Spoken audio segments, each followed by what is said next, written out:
ድግምት እናቃታለን። በደንብ ነው የምናቀው። እንኳን እችልና ያለ ሰፈሯ የመጣች ዝንብ እናቃለን ይላል የአገሬ ገበሬ። እንኳን ዝም ብሎ ተነስቶ ማለት ነው። በደንብ ነው የምናቀው። እጅሽ ተንቀጠቀጠ። ለምን ጳጳሱን እንኳን ብታይ እንደዚህ አትንቀጠቀጥም? ዋይ እያት እንዴት እንደምታ ደንግጣለች።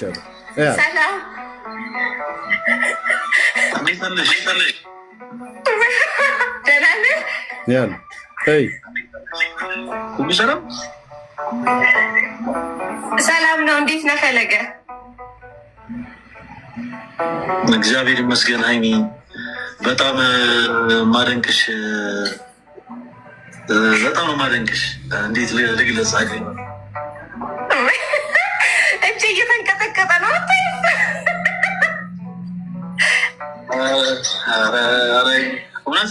በጣም ነው። ኦኬ እጄ እየተንቀጠቀጠ ነው አለች። ምንድን ነው ድግምት? ይሄ ድግምታም የዛን ቀን ዲቤቱ ላይ እኮ የሆነውን አይታችኋል። ኦኬ እሺ፣ ሌላኛው ድግምት መሆኑን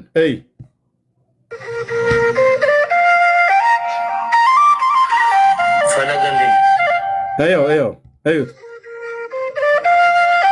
አፉን ያዘ ደንግጦ፣ አማተበ ደንግጦ። እዩት ልጁን፣ ይሄን ልጅ እዩት።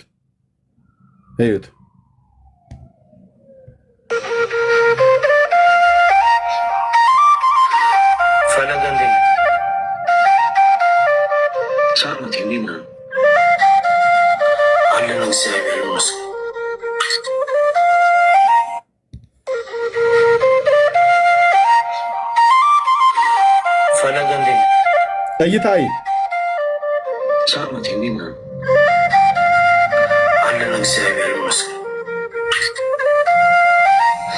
እግዚአብሔር ይመስገን። እንደምን አለ? በዚህ አጋጣሚ ያገኛለኛ አስገላቁ ነበር እንዴ? ለምን አንገናኝ? ስላየው በጣም ደስ ብሎኛል። ቪዲዮ ልከህልኝ ነበረ ትዛል። ወንዱም ሴቱም ሲያየው እንደዚህ የሚሆንለት ምንድነው በለኝ። ድግምት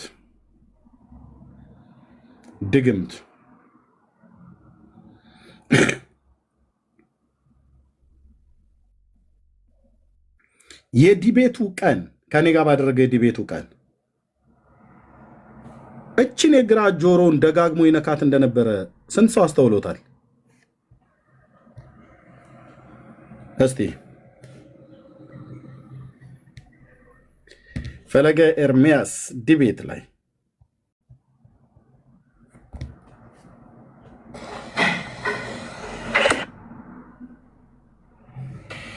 ስዕል ማጠን አምልኮ ነው። እዚያው እኔ በጣም እውቀት እያገኘው ስለሆነ ነው። መምህራኖች አሉ ወጣ ነግሬያቸዋለሁ። ሃይማኖት መመስረቻ ማለት የሃይማኖት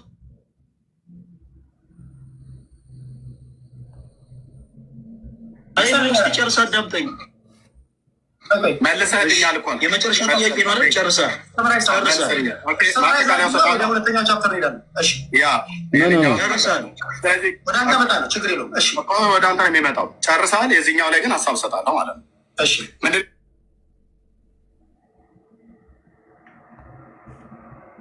ስዕል አድኖ ናቸው ብለሃል። ስዕል አድኖ ከሆኑ አንተን ስዕላት ያድነዋል። ከምንድነው የሚያድኑት? ኦፍኮርስ ያድኗል። ከዘላለም ሞት እስከ አዳምጠት እኮ እየመለስኩልህ እኮ ነው። ወይ ጉድ! ኦኬ እውር አይን ነገ ይበራል ሲባል የዛ እንዴት ልደራለ? መልስ ቅዱሳት ስዕላት ያድናሉ። እየመለስኩልህ ነው። መልስ ማለት እኮ እውቀት አይደለም። አዳምጠኝ።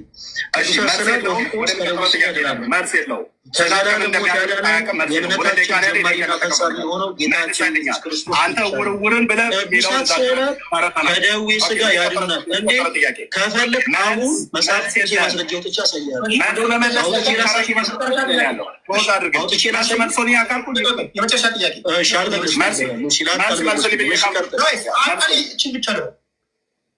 ይህ መንፈሳዊ ህይወት እየተሳሳክ በቲፎዞ መንግስተ ሰማያት አትገባም። የትኛውም እምነት ውስጥ ያለ እዚህ እንደው ጥያቄና መልሱ ላይ በተለይ እኔ የምጠይቀው ጥያቄ ላይ ወገኖች ጌታ ምስክር ነው፣ ሂዱና አዩት። ጆሮውን እችን የግራ ጆሮውን ስንት ጊዜ እንደነካት እቺ የግራ ጆሮውን ስንት ጊዜ እንደነካት ሂዱና አዩ ፕሊስ። እኔ እዚህ ጋር አታድክሙኝ። የግራ ጆሮውን ስንት ጊዜ እንደነካካው ማለት ነው። ዋይ ዋቱ ጅራ ይላል ኦሮሞ። ስንት ጊዜ እንደነካካት እቺን ጆሮውን። ድግምታ መተታም ትውልድ ሁሉ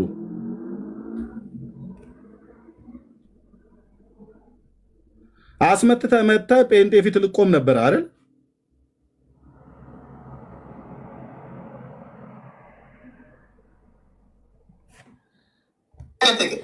አሁን አንተ ከሱ አይ መልሳል በቃ ትክክል ብሎ ራይት እኮ አጠበቅ።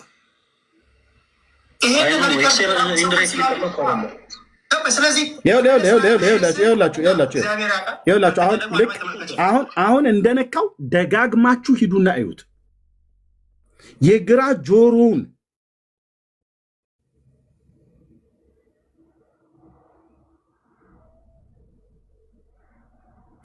ለዚህ ነው አያስ እዚህ ሲናገራቸው እንዴት እንደሚደነግጡኝ። አፍ ያዘ አማተበ። እንዴት አንድ ኦርቶዶክሳዊ ዲያቆን የሆነን ሰው ሲያይ እንዴት ያማትባል?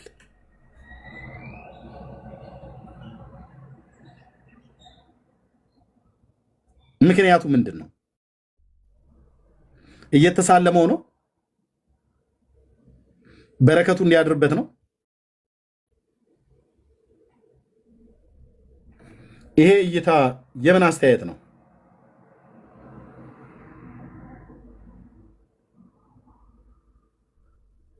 በፍቅር ነው እየተያዩ ያሉት?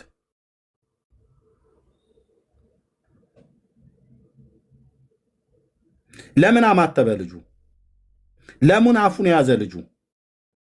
ለምን ፀጉሩን አከከ? ሶስት ድርጊት ነው ያደረገው። አፉን ያዘ፣ አማተበ፣ ጭንቅላቱን አከከ። እዩት።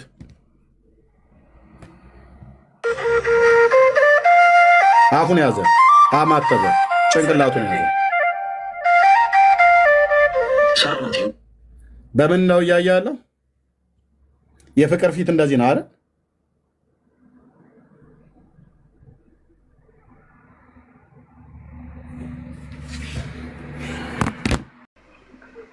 ስድስት 66 ይባላል። ይሄንን 666 የሚባል ጽሑፍ ይጽፍበታል። ይሄ የአውሬው ቁጥር ነው፣ ቁጥሩም የሰው ቁጥር ነው ይላል ራዕየ ዮሐንስ። ሁልቆ ሰብኡቱ የሰው ቁጥር ነው፣ ቁጥሩ 666 የሚለው የሰው ቁጥር ነው ይላል ዮሐንስ በራዕዩ። ስለዚህ 666 ቁጥር አለው። ያንን ቁጥር ለሚያምኑበት ምልክት አድርገው በግንባራቸውና በቀኝ እጃቸው ላይ ይጽፉታል። ያንን የያዙ መገበያየት ይችላሉ። ያንን ያልያዙ ሰዎች ግን መገበያየት አይችሉም። አሁን እኮ በቃ መልኩን ነገሩን። ሰውየው አንዱ አይኑ ቀይ ነው፣ አንዱ አይኑ የጠፋ ነው። ስለዚህ ከዚህ በኋላ መታችሁ መናፍቃን 666 እንዳትሉ። አባታችሁ ራሱ ተናግረዋል። ኦኬ ምልክቱን ተናግረዋል። አሁን እኔን መናፍቅ 666 የአውሬው ብለህ ብትል የትኛው አይኔ ቀይ ነው፣ የትኛው የጠፋ ነው? ሁለቱም አይኔ መድኃኔዓለም እንደዚህ እንደሰራኝ እየሸጋ አድርጎ ሰርቶኛል። ለእምቦጩም ደግሞ ታች ወረደ ነው ብለዋል። እና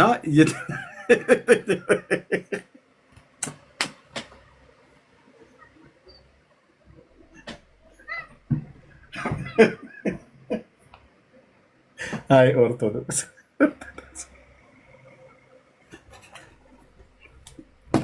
ሰው አይውጣብሽ ብሎ የረገማት ማን ነው? ግን ይህችን ቤተክርስቲያን በእውነት አሁን ይህን ደግሞ እኮ የሚወጣው የሐሰተኛው ሰው ከኤረር ተራራ ነው። ታውቃለህ አይደል ብሩክ? ከኤረር ነው የሚነሳው። ከኤረር ነው የሚነሳው። የኤረር ደግሞ የሚባለው ልብ በሉ አዲስ አበባ ኤርፖርት፣ ቦሌ ኤርፖርት አየር መንገዳችን ካለበት በምስራቅ በኩል ያለው ተራራ ማለት ነው። ቦሌ ኤርፖርቱ ጋር ቆማችሁ በምስራቅ በኩል የሚታየው ተራራ ከዛ ነው የሚነሳው።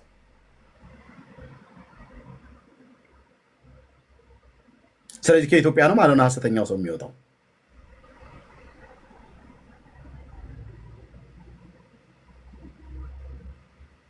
የጴንጤ እምነት ተከታይ ነው እንዳይሉ የራሳቸው አባቶች እየተጠባበቁት ነው። ገዳማውያኑ መነኮሳቱ ይመጣል እያሉ ሳልሳዊ ቴዎድሮስ እሱ ነው። እሱ በሚመጣ ሳለ ኢትዮጵያ ወንዞቿ በሙሉ እነ ቀበና፣ እነ አዋሽ፣ ገናሌ፣ ባሮ፣ ጎንደር፣ ቀሃ ብለህ ብትል እንዳለ እርጎ ነው የሚያፈሱት።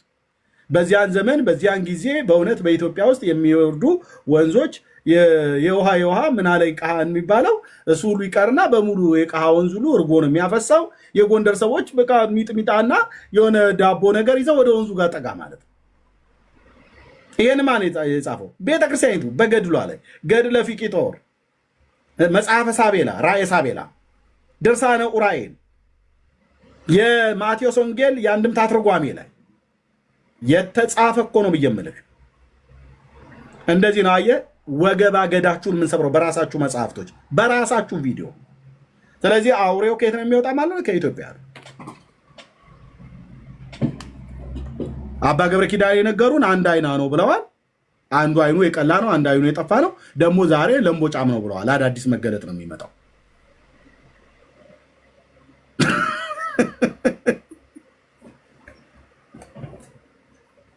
ብሩክ ምንድነው ያለ? ምንድነው የኛ በደል? እንደዚህ እያመጣ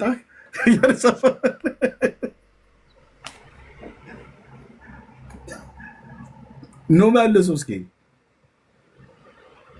ገባ ገባ በሉና መልሱ።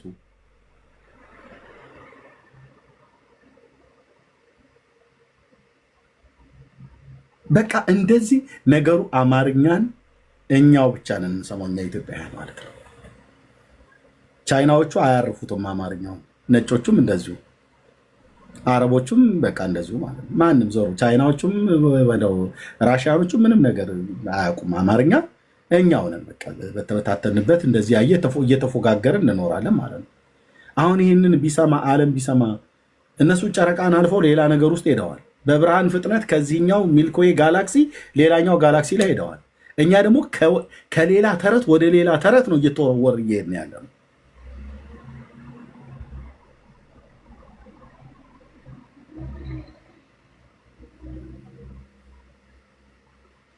ምንድን ነው የሚባለው? ብሩክ አሁን ራስህ ይህን ቤት ጨርሰው ዝጋው የምትለውን በለህ እህትየው ሌሎችም ወንድሞች የሚሉትን በና እኔ አፒታይቴን ዘጋው። በቃ ለምቦጫም አሉ። አሁን ችግሩ ምንድን ነው? የኤረር ተራራ ላይ ከንፈሩ ትልቅ ሰው ባዩ ቁጥር ሊሸሹ ነው ኦርቶዶክሳውያን። ከባድ ነው በጣም። እዛ ጎሮ ቦሌ አካባቢ ያላችሁ ሰዎች ከባድ ነው፣ ከባድ መገለጥ ነው። ከየት እንደሚጽፉት እኔ በጣም ነው የሚገርመው። እንደዚህ አልተነገረም። ከየት አምጥተው እንደሚጽፉት ከየት አምጥተው እንደሚነግሩን ግራም። ይሄ እኮ ነው በቃ ተረት ማለት ይሄ እኮ ነው። ሲጀምር እግሩ የአንበሳ አፉ የድብ አይልም። በቃ ዳንኤል መጽሐፍ እንደዛ አይደለም እያለን ያለው። ዳንኤል መጽሐፍ ላይ እንደዛ ተብሎ አይደለም የተጻፈው፣ እንደዛ አይደለም የተጻፈው። በቃ ሰው ነው፣ በቃ ሰው ነው። ምንም በቃ የተለየ አይደለም። ለዛውም ሊትል ሆርን ተመሳስሎ ነው የሚመጣው። እንደውም ከክርስቶስ ጋር ተመሳሳይ ባህሪ ነው የሚያሳየው ማለት ነው።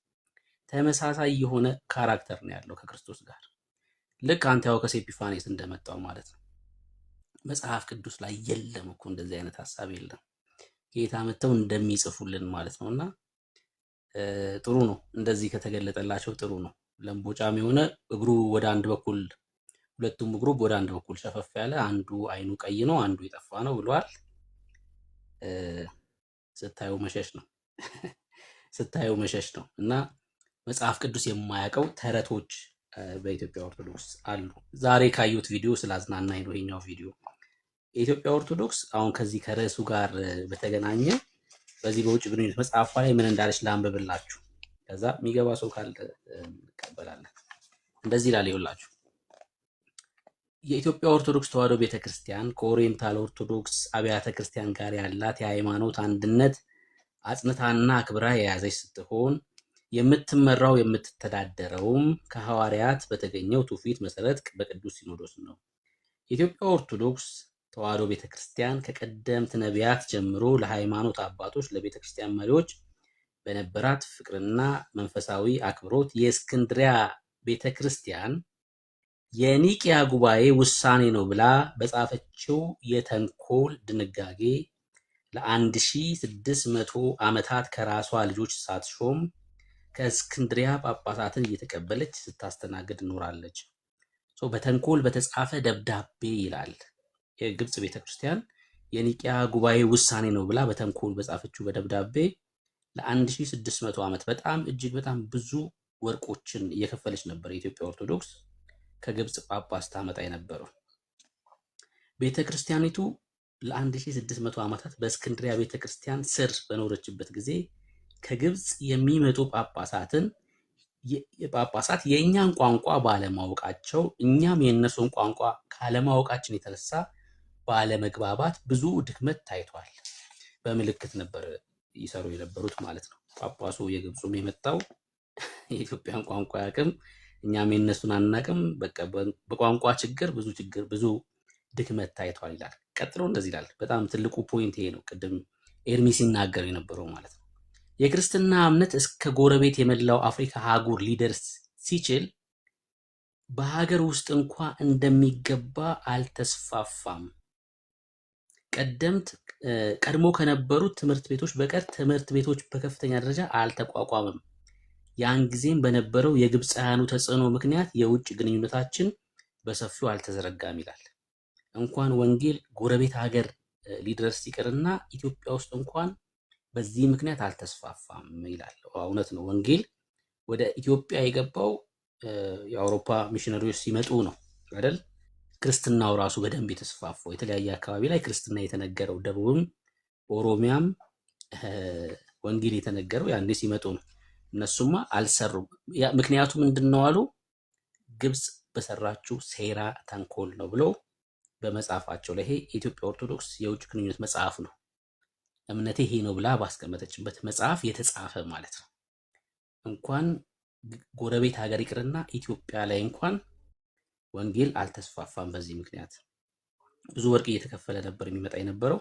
በመሀል በጣም የሚገርመው ሙስሊሞች መጥተዋል። ከግብፅ ጳጳስ ተብለው ተልከው ሙስሊሞች መጥተው ኢትዮጵያ ውስጥ መስጊድ ያሰሩ ነበር። ግብጾች ልከዋቸው ማለት ነው። ይህን ደግሞ የኢትዮጵያ ኦርቶዶክስ ፓትሪያርክ የነበሩት ብፁዕ አቡነ ጎርጎሪዎስ የኢትዮጵያ ኦርቶዶክስ የቤተክርስቲያን ታሪክ በሚለው መጽሐፋቸው ገጽ 9 ላይ አስቀምጠዋል ማለት ነው። ከግብፅ ሙስሊሞች መጥተው መስጊድ ይሰሩ እንደነበር ማለት ነው። እና ይሄ ነው እንግዲህ ቅብብሎሽ አለን። ከግብፅ የመጣ ነው፣ የግብፁ ደግሞ በማርቆስ በኩል የመጣ ነው ብለው ቢናገሩም ታሪኩ ግን እውነቱ ግን እሱ አይደለም። እንደውም ኢትዮጵያ አሁን ላለችበት ተጠያቂዋም የኢትዮጵያ ኦርቶዶክስ ጭምር ናት። ምክንያቱም ህዝቡ እንደ ህዝብ ስራን እንዳይሰራ ከግብፅ በመጡ በእነዚህ ጳጳሳቶች ህዝቡ ከ1 እስከ 30 በዓላትን እንዲያከብር ተደርጎ ከስራ ይልቅ ቁጭ ብሎ እንዲያሳልፍ ያደረገችው የኢትዮጵያ ኦርቶዶክስ እና የግብፅ ቤተክርስቲያን ናት። በአንድ አትሰራም፣ በሁለት ሰዓት ሰራም፣ በሶስት ለምን መሰላችሁ? በአንድ ልደታ፣ በሁለት ታዲዮስ፣ በሶስት ባታ፣ በአራት ዮሐንስ ወልደ ነጎድጓድ፣ በአምስት አቦ፣ በስድስት አርሴማ፣ በሰባት ስላሴ፣ በስምንት ኪሮስ፣ በዘጠኝ አርባቱ እንስሳ፣ በ10 መስቀል፣ በ11 ሐና፣ በ12 ሚካኤል፣ በ13 ተደርድሯል። እንደዚህ ተደርድሯል። ሙሉን አስር በ13 እግዚአብሔር አብ፣ በ14 አቡነ አረጋዊ፣ በ15 ሕፃኑ ቂርቆስ፣ በ16 ኪዳነ ምሕረት፣ በ17 መስቀለ ክርስቶስ፣ በ18 ማነው እስጢፋኖስ፣ በ19 ማን በ18 አጽመ ጊዮርጊስ አጽመ ጊዮርጊስ በ19 ገብርኤል በ20 ጽንሰተ ለማርያም በ21 ማርያም በ22 ዑራኤል በ23 ጊዮርጊስ በ24 ተክለ ሃይማኖት በ25 መርቆሬዎስ በ26 ቶማስ መድኃኔዓለም። አሁን እነዚህ እኮ ደባሎቹን ሳንጠራቸው እኮ ደባሎቹ ጉሮሮህን እኮ ዘግታ አንድን ቦታ ላይ እንዳትተነፍስ ትርፍ ቀን ትርፍ ጊዜ እንዳይኖር ጋር እኮ ነው። አፍኖ ገዳይ ማለት እኮ ነው። አጉሜ ሳይቀር እኮ ነው። አጉሜ ሳይቀር አንድ ክፍት እኮ ቦታ ታገኙ።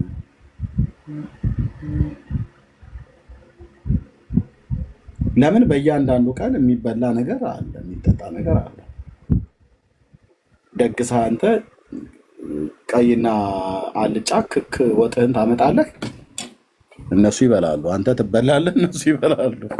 እና አብልተህም በመጨረሻ ሲኦል ትገባለህ ማለት ነው። ብርኪ ይቀጥል። ከ1 እስከ 30 ሰው እስረኛ ሆኖ ማለት ነው፣ እንዳይሰራ እንዳያርስ ማለት ነው። እንዳያርስ በስመ ክርስትና ማለት ነው። ክርስትና እኮ አይደለም፣ ክርስትና የለም እኮ። ክርስትና ይሄ አይደለም። መጽሐፍ ቅዱስ የሰበከው ክርስትና፣ ሐዋርያቶቹ የሰበኩት ክርስትና ይሄ አይደለም። የለም ክርስትና፣ ኢየሱስ የለም፣ ግን አለ፣ ስርዓቱ አለ፣ ሰው ሰራሽ ምድራዊ ፕሮግራም አለ፣ እሱ አለ። ኢየሱስ የሌለበት ክርስትና ማለት ነው። ተጠያቂዋ ራሱ የኢትዮጵያ ኦርቶዶክስ ለኢትዮጵያ እድገት ራሱ ተጠያቂ ናት ማለት ነው። ህዝቡ እንዳያርስ እንዳይሰራ ምክንያት ናት። ይህን ደግሞ ሰሜን አካባቢ ያለ ሰው በደንብ የምናገረውን ነገር በደንብ ይረዳል። በደንብ ነው የሚረዳው። ሰሜን አካባቢ ያለ ሰው አይሰራም። በቃ ግዝት ሁላ አለበት፣ ግዝት አለ። በዚህ ቀን ካረስክ ዝናብ አታገኝም ትባላለህ። ገድለ ተክለ ሃይማኖት ላይ እኮ በተአምሩ ማለት ነው በተክለ ሃይማኖት ቀን ሰዎች ስላረሱ በመብረቅ እንደተመቱና እርሻቸው እንደተበላሸባቸው ተጽፏል እኮ። እና በተክለ ሃይማኖት ቀን ማረስ እንደሌለባቸው ተጽፏል በተአምሩ ላይ ማለት ነው። የተክለ ሃይማኖት ገድል በዛን ቀን ስታርስ መብረቅ ይመታል ወዳጅ፣ በቃ ያስፈራሩሃል። አሁን አይመታም፣ አሁን የለም። አሁን ህዝቡ ነቅቷል፣ አይሰማም። እኔ እኮ ለወንድሞቼ ባለፈው ተናግረን እኛም ቤት ጊዮርጊስ በመብረቅ ይመታችኋል እየተባለ ገና ኦርቶዶክስ እያለው እናገር ነበርና ሲነገረን ነበር በቤተሰብ እና ጌታን ከተቀበልኩ በኋላ ለወንድሞቼ ገጠር ሄጄ ነገርኳቸው። እራሱ አልኳቸው፣ እስኪ ጊዮርጊስ የሚባል መብረቅስ የሚባል ያወርዳል። አንድ የአርመን ወታደር ባለፈረሳሚውም ባለ እግር ለምን ባለ ታንክ አይሆኑም? እዛ ሄዶ ሀገሩ እዛው ድራሽ አባቱ መጥፋት ይችላል። ብራዘር እኔ ትውልድ ላይ መጥቶ ቃቃ ጨዋታ ቁማር አይጫወትም። ሲጀምር መጽሐፍ ቅዱስን ስላወቅኩኝ መጽሐፍ ቅዱስ መብረቅን በዝናብ ውስጥ መብረቅን የሚያደርግ እግዚአብሔር እንደሆነ ብቻ ነው መጽሐፍ ቅዱስ የሚነግረን። ነፋሳትን ከቤተ መዛግብቱ የሚያወጣ ፀሐይን በጊዜው ዝናብና በጋና ክረምትን መዝራትና ማጨድን ቀንና ሌሊትን በየጊዜው አንዴ በተናገረው ቃል ለዘላለም ይሁን በሚል ቃል ያደረገው እግዚአብሔር ነው። ስለዚህ ዝናብ ደመና በሰማያት ላይ ማለት ደመናትን ከምድር ዳር ከፍ ያደርጋል ይላል በነቢዩ በኤርሚያስ መጽሐፍ። ውሆች በሰማይ ላይ እንዲሰበሰቡ ያደርጋል፣ በዛ ውስጥም ደግሞ መብረቅን ነጎድጓድን ያደርጋል ይላል። አምላኬ ጌታ ኢየሱስ ክርስቶስ ማለት ነው እንጂ አንድ የአርመን ወታደር ባለፈረሱ ባለ ታንኩ ብለህ የምትለው አይደለም መብረቅን የሚያዝ እና እረሱ አልኳቸው። ወንድሞቼ እረሱ፣ ጌታ እግዚአብሔር ምስክር። ለወንድሞቻችሁ ንገሯቸው። ይሄ ግዝት በዓል ምናምን ነገር ተብሎ የተባለው አየር መያዣ ነው። እረስ ብራዘር፣ ገንጥለህ እረስ። የሚካኤል ቀን ጠምደህ እረስ። እንዲች ብሎ ሚካኤል መብረቅ አንተ ላይ አያወርድም። አንተ አምላክ አለህ። እሺ ሚካኤል ዝም ብሎ እንደዚህ ወፈፌ አይደለም። በእኔ ቀን አረሳችሁ ብሎ መብረቅ ሲጀምር 12 የሚካኤል ቀን አይደለም። ቀኖችንና ዘመናትን የፈጠረ ልዑል እግዚአብሔር ብቻና ብቻ ነው። ዓመታትና ዘመናትን የፈጠረው እግዚአብሔር ለራሱ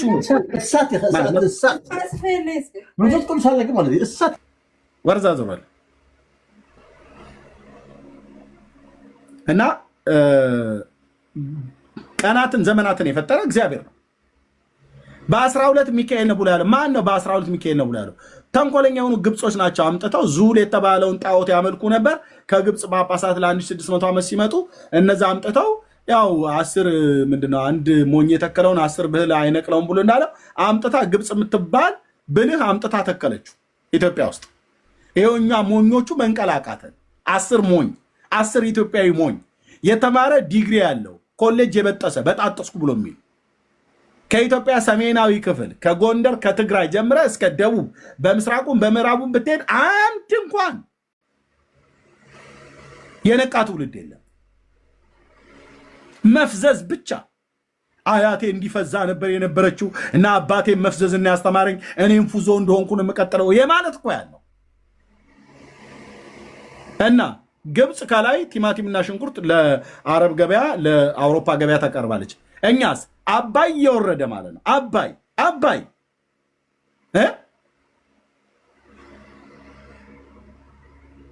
ጣናን አቋርጦት ሲሄድ ምናምን ነገር ብለን እንላለን። ልክ ነው። ጣናን አቋርጦት ሲሄድ አይቻለሁ። አባይ መዶ ገብርኤል በነበርኩበት ጊዜ ማለት ነው። እዛ ባህር ዳር ጊዮርጊስም የኔታ ግሩም ጋር በነበርኩበት ሰዓት ላይ አባይ እንዴት እያቋረጠው ጣናን እንደሚሄድ ምናምን ነገር እና ጎመን ተኩላ አይበላም። ከሰከላ ወረዳ ላይ ይወጣል። በቃ ዝም ብሎ የጎጃም ገበሬ እዛ በጎች የሚጠብቁሉ ውሃ በየመንገዱ ይፈሳል። በሆነ ነገር እንኳን ስበን እዛ አካባቢ ላይ ያሉ ሰዎች እንኳን ጎመን ተክለው እንዳይበሉ ዛሬ ሚካኤል ነው ይላል፣ ነገ ገብርኤል ነው ይላል። አንተ ትውልድ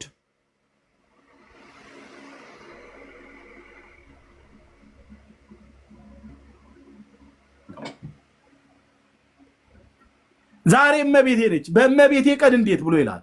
ስለዚህ አባይ አይደለም ገደላ ገደል ውስጥ ገብቶ ገና እዛ ሰከላ ወረዳ ውስጥ ማለት እዛ በሰከላ ላይ ሜዳ ለሜዳ እየፈሰሰ ያለ ማን ዞር ብሎ ያያል? ማን ዞር ብሎ ያያል? አዝማሪ ሁሉ ማሲንቆን ይዞ ነው። በጣም የጠጅ ቤት ዘፈን ነው። አባይ ማደር ያለው አባይና አዋሽ አባይና ጫሞ ምናምን ነገር ይላል።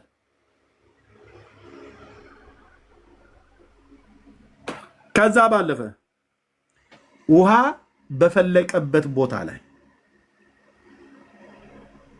ታምረኛው ዝነኛው ጉደኛው ብላ ታጥራለች። ጸበል እንዴ!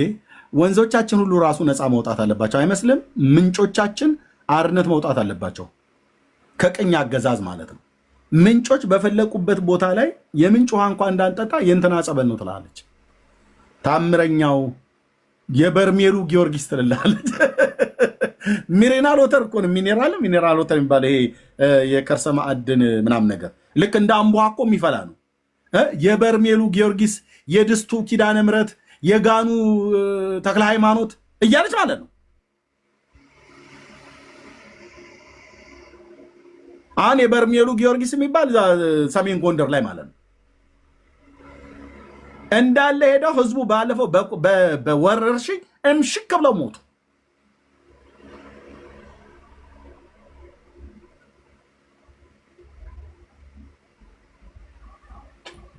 ጸበል የሆነ ነገር ብቻ ይፍለቅ፣ ወዲያው የሚያጥረው ማን ነው? እስላም ወይስ ጴንጤ ወይስ ኦርቶዶክስ?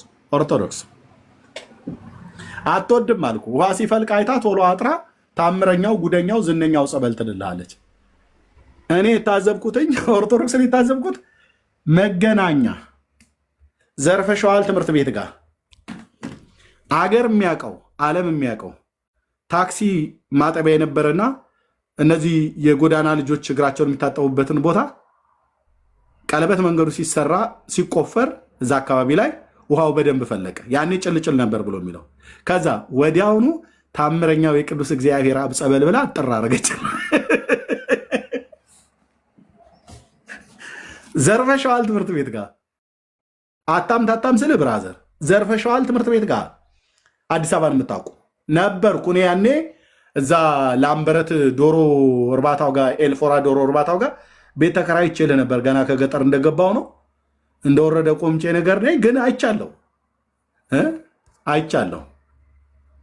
እንዴት ይሻላል ታዲያ? አሁን እዛ አካባቢ ላይ ማንም እግሩን የሚታጠብ ታክሲ የሚያጥብም የለም። ዝነኛው ታምረኛው ጉደኛው ብላ ተለጠፍልሃለች። ከዛ መሸቀያ ቦታ ነው እሱ ብራዘር።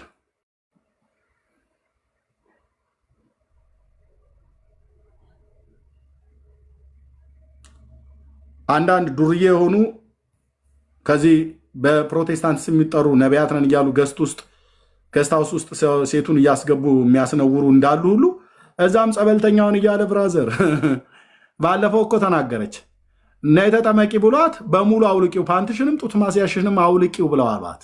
ላሳይ እንደ ቪዲዮውን እናሳይ። አዎ እንዲህ አይነት አጥማቂ የእናንተ ቤት ሲሆን አይነገርም አይደል? እኛ እኮ የእኛን ዱርዬዎች ናቸው ነው የምናገረው። ይህም ብቻ አይደለም መንጥቀን የምናወጣው ከህብረት። እዛ ግን ማን መንጥቆ ያወጣል? ማንም አያወጣም። ጸበል አጥማቂው ማለት ነው። ላጥምቅሽ ማነው ክርስትና ስምሽ? ወለተ ስላሴ በያውልቂው። እንዲህ አባቴ ምን እያደረጉ ነው? አውልቂው በደንብ ርኩሱ መንፈስ እንዲወጣ ጡት ማስያዣሽንም አውልቂው፣ ፓንትሽንም አውልቂው ብለው ማለት ነው። ሚዲያ ላይ አልሰማችኋቸውም ወንድሞች?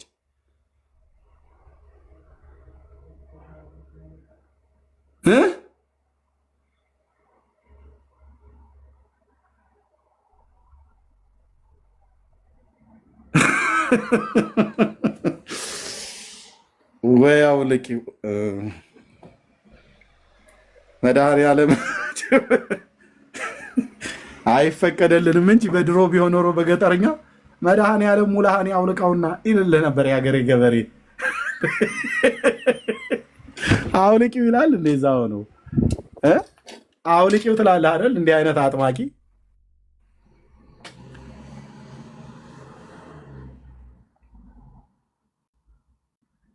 ማን ነው? ፈለገ አትናቴዎስ የሚባለው ራሱ ማን ዲያቆን ብሎ ያለው ማለት ነው። እሱ ራሱ ቤት እኮ ቀርባ አንዷ ስትናገር ነበር። እነሳ አባቴ እንደዚህ ላይ ያጠምቁኝ ብለው እና አረጉሽ ይላታል። እሷ ከንፈሩን እንትን እየላሰ ማለት ነው። እሱም ነገሩ በዚህ በጣም ተጠቂ ነው። በዚህ ነገር አይሆንለትም አሉ። ስስ ነው።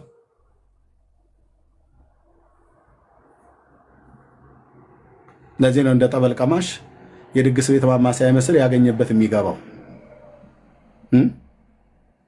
ወጣቱም ደግሞ በረከቶት ይደርብኝ መምህር የዲያቆንዬ ምናምን ነገር ብለው ይሉታል። ኦኬ ነው በረከቴን ፈለግሽ? አዎ ለምን አንገናኝም ብሎ ይላል። እንዲህ አይነት ዱርዬነትማ ተው እንጂ አንተ። እንዲህ አይነት ዱርዬነት ተው። ወዲያውን በረከቶት ይደርብኝ። ስለዚህ በረከቱ ሲያሳድርባቸው በቴሌግራም የተላላከው እንዳለ አወጡበት። እንዳለ ራሳቸው ፖርኖግራፊ እየላከ እንደዚህ ነው ማድረግሽ እያላት ማለት ነው። አላያችሁም? አልሰማችሁ? እናንተ አሰሙ። ምን ቦጣችሁ ትሰማላችሁ? እናቴ እኛ እዚህ አበሳችንን ያሳዩን እንጂ አንዴን እንከራከር ብለው ይጠሩናል። ዲቤት ጥሪ እናቱ የወለደችው አያቱ ያማጠችው እያለ በዛ በኩል ደግሞ እህቶቻችንን ያገለግላል በሌላ አገልግሎት። እኛ ግን አንድ ለአንድ ገብተን ባል ከሚስት ሚስት ከባል ጋር ብቻ ነው፣ ይሄ ነው መንገዱ ብለን እንላለን።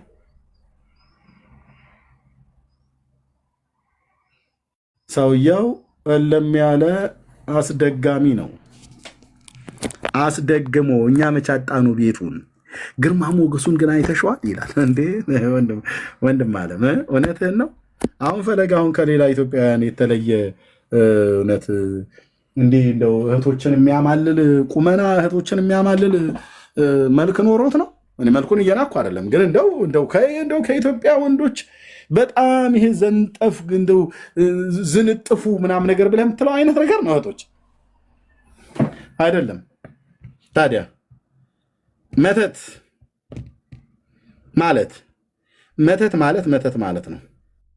እንዴት ላሳይሃ?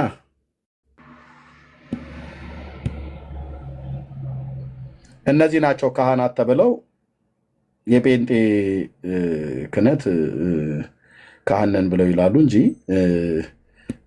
በእውነት ሐዋርያዊ ቅብብሎሽ የላቸውም ብሎ ይላል። አታስቀኝ፣ እኔን አታስቀኝ። ሌላው ጴንጤ እንኳን ምንም እንትን ላይልህ ይችላል። እኔን ግን አታስቀኝ። ላላወቀሽ ታጥበሽ ታጠኝ ይላል የሀገሬ ገበሬ።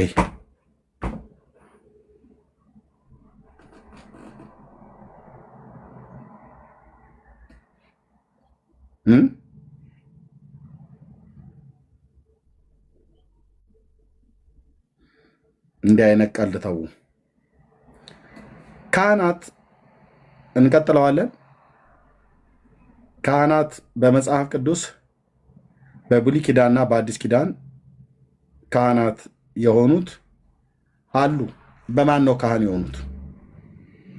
ማን ነው ካህን ያደረጋቸው? የአዲስ ኪዳን ካህናት እነ መምህር የተሰማ መስለው ከሆነ በጣም ተታላል ብራዘር። አንተ ኦርቶዶክሳዊ ወንድም፣ አንተም ካህን ለመሆን ተጠርተሃል።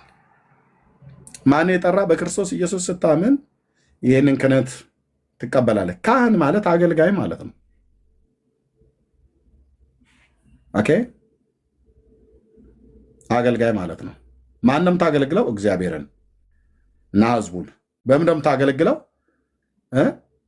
ሌሊት ሌሊት ህዝብ የማያውቀውን ዜማ እያዜምክ አይደለም አገልግሎት። ህዝብ የማያውቀውን ዜማ እያዜምክ ማለት ነው። ሰው ሊገባው የማይችለውን ዜማ እያዜምክ፣ እሱ አይደለም አገልግሎት። አገልግሎት የክርስቶስን ቅዱሱን ወንጌል ለህዝብ መስበክ ማለት ነው። ኦርቶዶክሳዊ ቄስ፣ ኦርቶዶክሳዊ ዲያቆን ሆኖ የሚሰብካለ ወይ?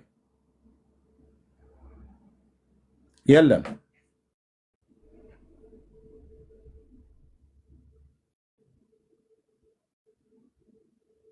አንዱ ባለፈው እንዳለው የእናንተ ክህነት መጽሐፍ ቅዱሳዊ አይደለም ማለት።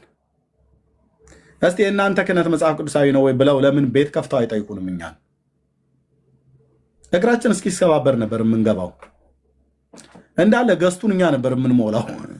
የእውነት እኮ ነው የምልህ። ተጠራርተን አልኩ።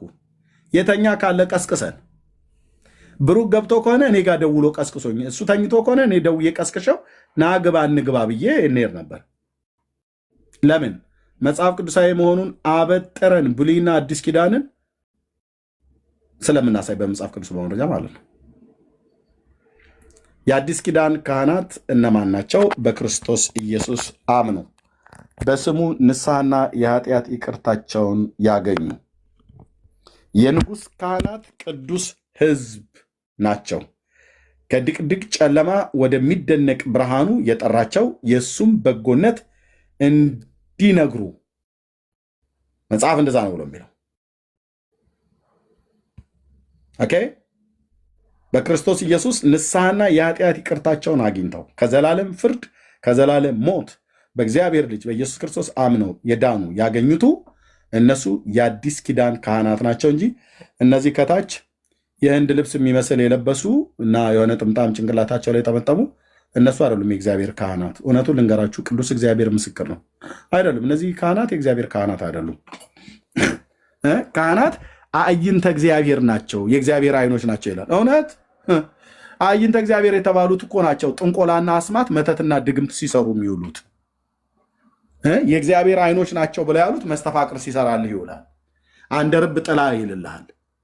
ሰውነቱ ላይ በንቅሳት እንደዚሁም በመቅበር እጽ ሁሉ ጭምር እያስቀበሩ ሁሉ ማለት ነው። የገበያ ሰራልሻለሁ፣ የትምህርት ሰራልሃለሁ ምናምን ነገር እየተባለ እውነት እነዚህ ናቸው የእግዚአብሔር አዕይንተ እግዚአብሔር። ሲጀምር የእግዚአብሔር አይን ተብሎ የሚባል አንድም ፍጡር የለም።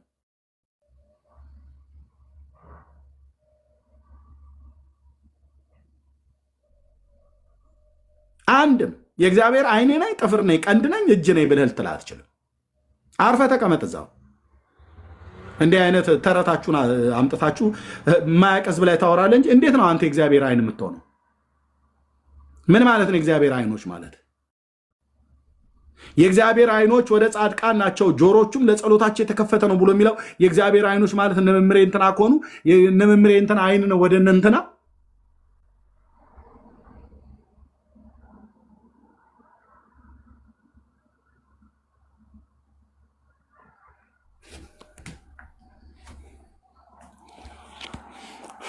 እኔ የአዲስ ኪዳን ካህን ነኝ።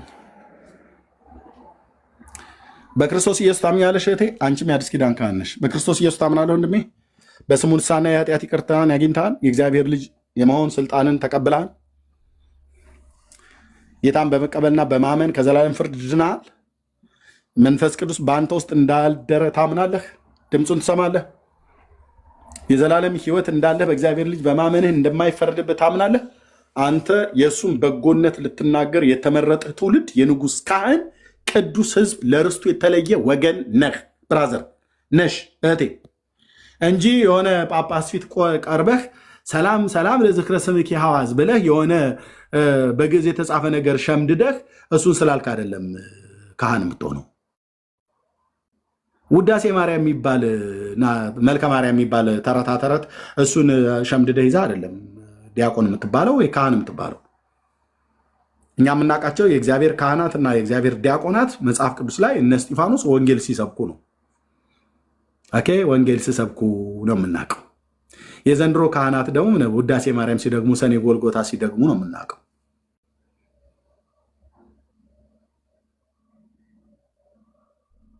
እና ይህን ላለን ተባረኩ። ጥያቄ ያለው ሰው ካለ መግባት ይችላል። በዚህ ጉዳይ ላይ የሚጠይቅ የተወሰነ ደቂቃ መስጠት እንችላለን። ካልሆነ ብርኪ የምትለው ካለ በልና እንጨርሳለን። ጥያቄ ያለው ሰው ካለ ግን ኤፍሬምም ኤርሚን መጠየቅ ትችላላችሁ።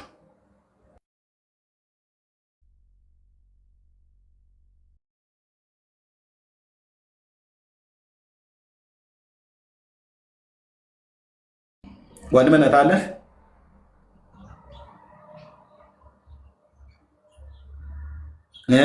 አይሰማም ወገኖች?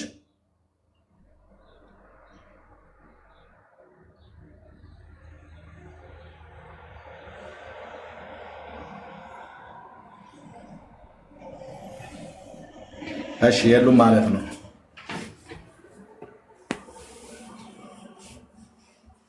እኔ ያለው እየሰማሁ ነው ኤርሚ። እሺ ጥያቄ ካለ መጠየቅ ትችላለህ። እደውልልሃለሁ፣ እረፍት ስትኖር እደውልልሃለሁ። እኔ አሁን ስራ ላይ ሆኜ እየሰማሁህ ነበረ። ኦኬ እሺ። ኤፊ ያለህ ሰላም በል። ከቻልክም ጥያቄ ካለ መጠየቅ ትችላለህ።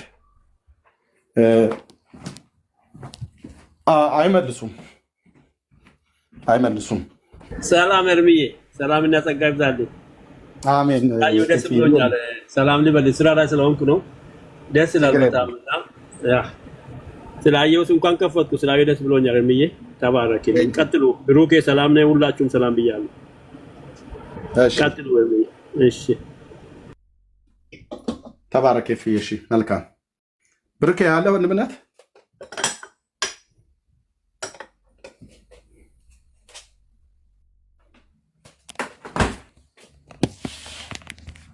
እሺ ብርኬ ተኝቷል ይመስለኛል።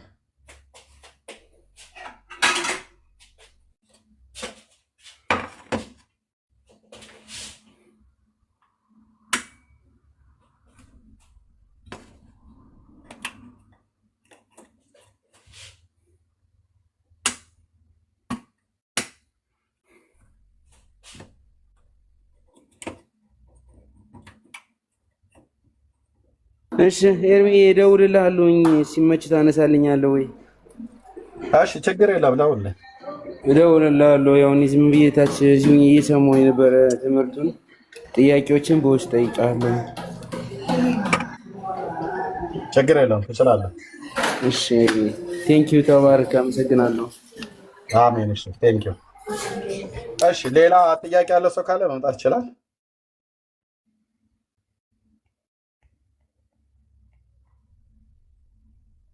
ካልሆነ በዚሁ እንጨርሳለን።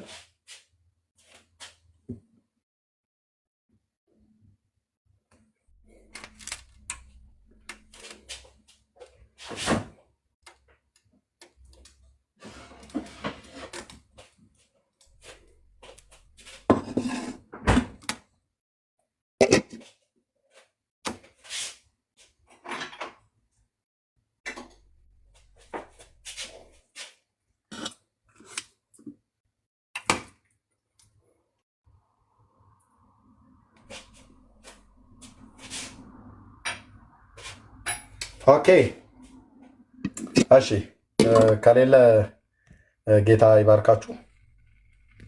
እሺ ጥያቄ ነው የላካችሁ ሰዎች?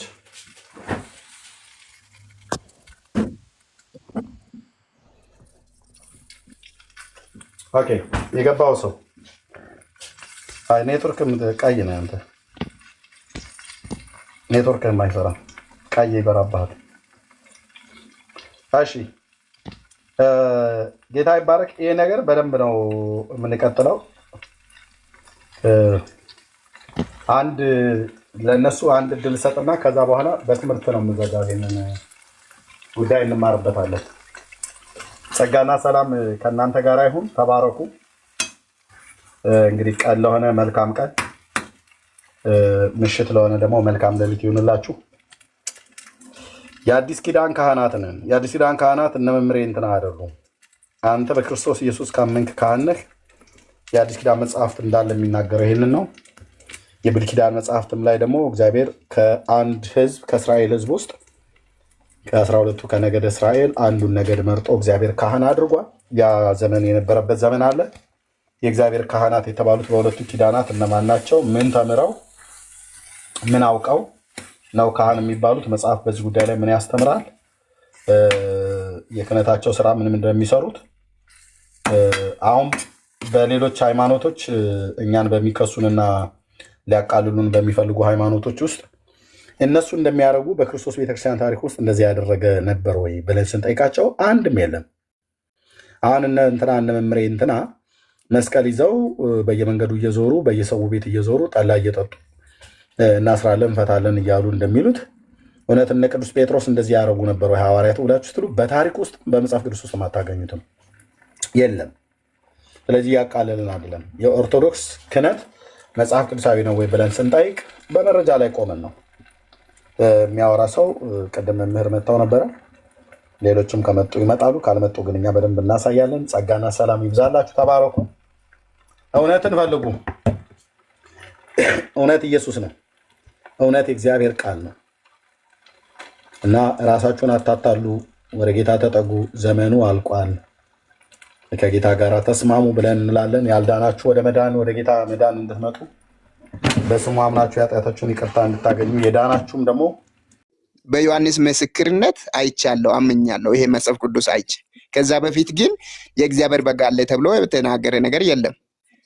ለስርየት ይሄ በግና ምናምን ዮሐንስ ከመሰከረ በኋላ ዘላለማዊ ነው። በዙፋኑ ላይ የተቀመጠው በራእይ ላይ አለ። በዙፋኑ ላይ የተቀመጠ በበጉ ፊት ያለ በራእይ ላይ ተናግሯል ወይስ አይደለም? ጥያቄ ዮሐንስ ከተናገረስ በኋላ ዘላለማዊ ነው ወይስ አይደለም? ዮሐንስ ከተናገረ በኋላ እንግዲህ በዙፋኑ ላይ በጉ ብቻ ነው ያለው። በአምላክነትም በበግነት በሰራው ስራ ዘላለማዊ ነው ወይስ አይደለም በጉ? ጥያቄ እሱ ነው። እሺ እኔን የሚዩት ያደረኩት አንዴ ወንድምነት ከዚህ በኋላ እድል አንሰጥህም። ብሩኬም ነፍስን እንደዚህ ማሰቃየት ተገቢ አይደለም። እሱ ምንም የሚያውቀው ነገር አይደለም። ዘላለማዊ ነው ብሎ የሚለው ዘላለማዊ ነው አይደለም ብሎ ተብሎ ለተጠየቀው ጥያቄ ዙፋኑ ላይ የተቀመጠው እና የቆመው ምናም ነገር የተጠየቀው ጥያቄ አጭርና ግልጽ ነው። ዘላለማዊ ነው አይደለም። እዚህ እኮ የምንሰማ ሰዎች ነን ያለን ሁለታችሁንም ማለት ነው። ኦኬ ከዚህ በኋላ ለተጠየቀው ጥያቄ መልስ መስጠት አለብህ።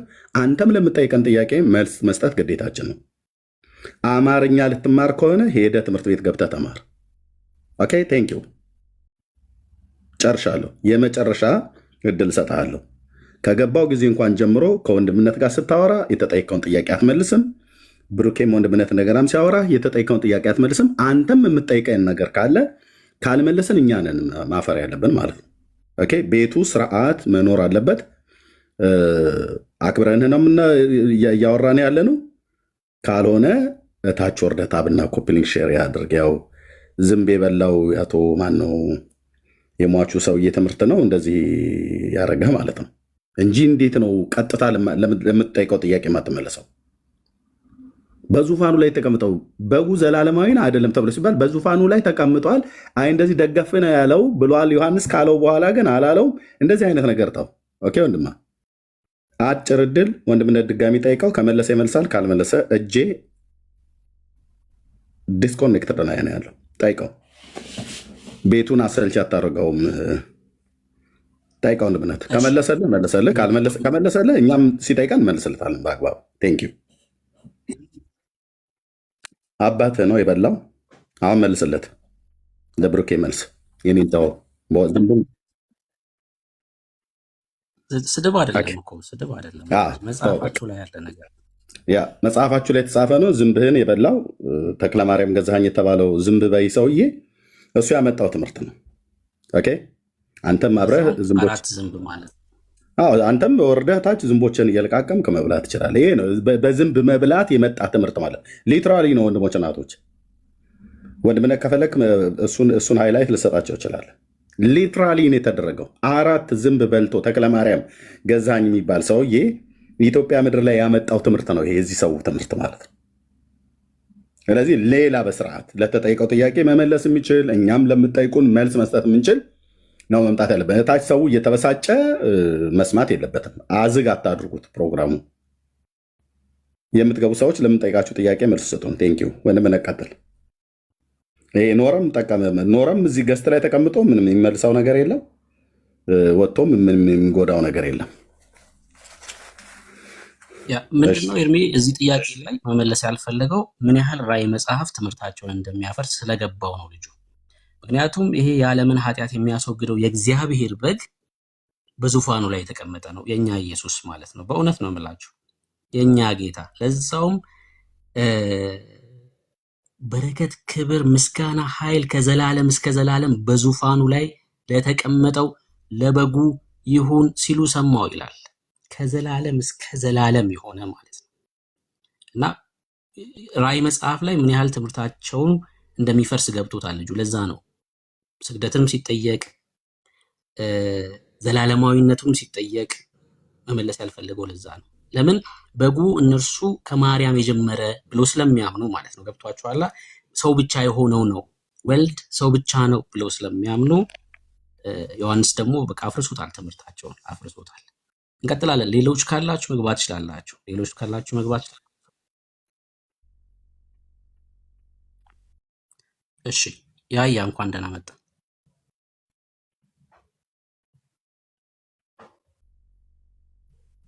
ይሰማል? ያያ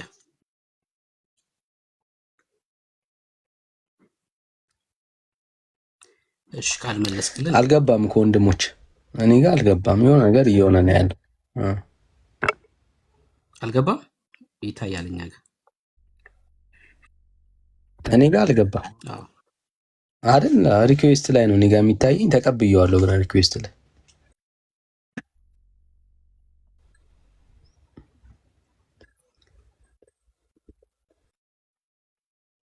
አይገርም።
ፕሊዝ ስትገቡ ለምትጠይቁን ጥያቄ መልስ ካልሰጠን እኛንን ልናፍር የሚገባ ለምንጠይቃችሁም ጥያቄ ልትመልሱ ነው መግባት ያለባችሁ። እኛ ምሳህን ምን በላህ ብለን ስንል ማታ የተኛሁት ከንትና ከምትባል ሴትዮ ጋር ነው አትበለን። ምሳህን ምን በላ ከተባለ በኢትዮጵያ ባህል የምንበላው ወይ ዳቦ ነው ወይ እንጀራ ነው ወይ ገንፎ ነው ወይ ንፍሮ ነው። ብቻ የምትበላውን ትናገራለህ ማለት ነው። እንዴት ያልጠየቅኑን ጥያቄ ማታ ከማር ጋር ነበር የተኛው ብለን ካልጠየቅን፣ ምሳ ከጠየቅን እንዴት ማታ የተኛውት ከወይዘሮ ቦጋለች ጋር ነው እንዴት ትላለህ? ማለት የማይገናኝ ለጥያቄ ተገቢ የሆነ መልስ መስጠት በጣም ወሳኝ ነው ወንድሞች እናቶች። ቴንክ ዩ።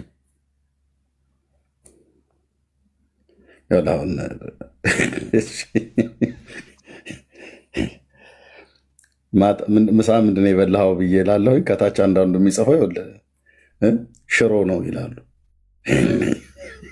ቢያንስ የእናንተ እንኳን ይቀራረባል።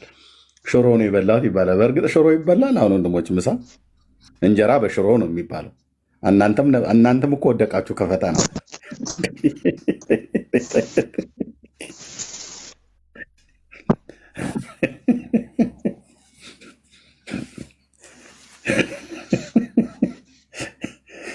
እሺ ሙሉ መልስ አልመለሳችሁም ማለት ነው። ሽሮ ነው ስትሉ ምን ሽሮ ይበላል እንዴ? እንጀራ በሽሮ ነው የሚበላው። አዛገን እኮ በመድኃኒዓለም እንዴ። እሺ ቴንኪው። ይሄ ጥሩ ጥያቄ ነው በእውነት። እንጀራ በወጥ እንደዛ ነው። የኦጂዎች መልስ ነው ይሄ፣ እንደዚህ ግማሽ የሚመልሱት ማለት ነው። እና ቴንኪው ተባርኩ። ቢያንስ የእናንተ ግን ይጠጋጋል።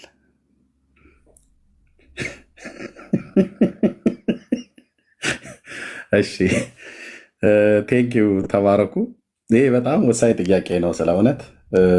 ብዙ ጊዜ ያው በዚህ በሶሻል ሚዲያ አገልግሎት ላይ የኦንሊ ጂሰስን ትምህርት በጣም ብዙ ወንድሞች እግዚአብሔር አምላክ ይባርካቸው ልክ አንኮታኩተው ነው የጣሉት።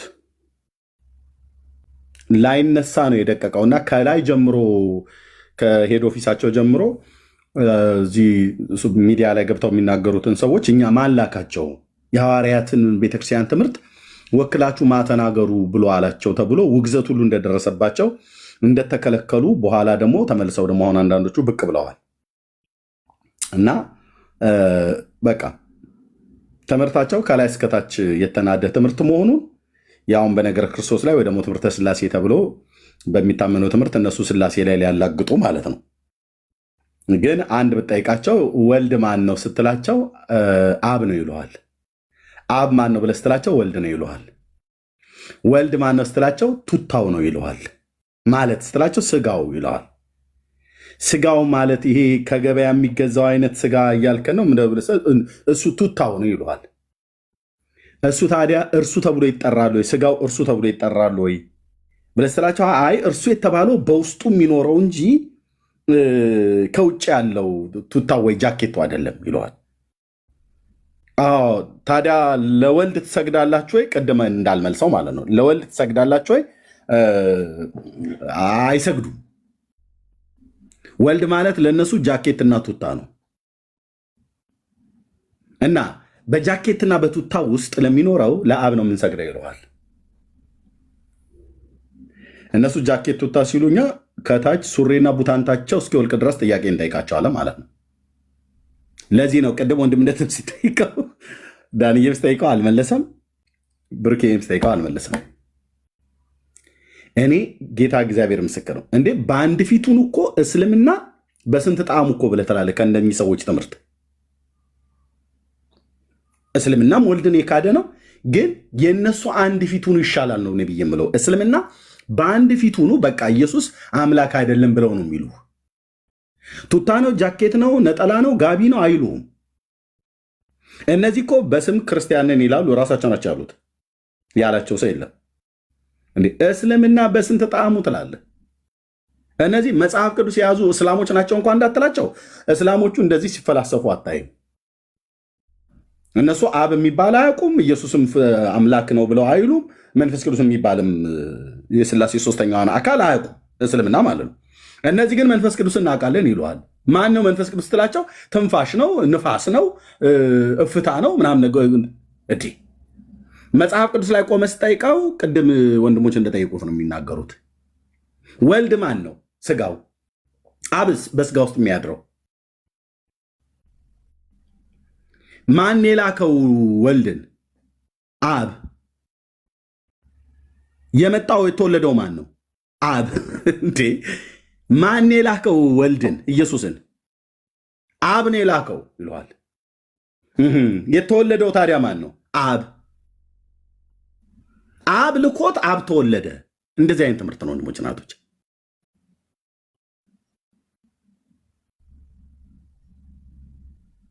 እና ገብታችሁ መልሱልን፣ በጣም እንጠብቃለን። እሺ ልዩ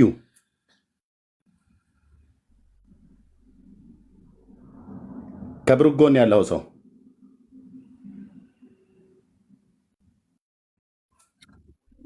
እንዴት ነህ? ሰላም እግዚአብሔር ይመስገን። ከየት ቤተ እምነት ነው?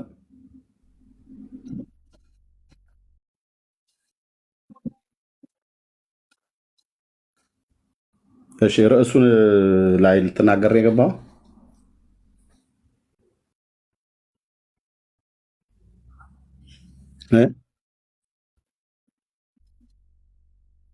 ችግር የለም።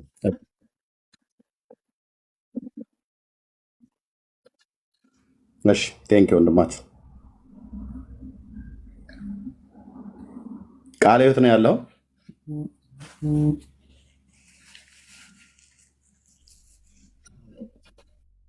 ኦኬ ኢትዮጵያ ውስጥ ነው።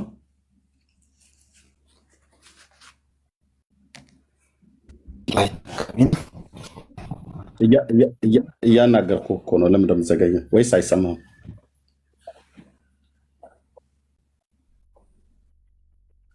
ለእኔ እየተሰማ ነው። እያወራሁ ነበር።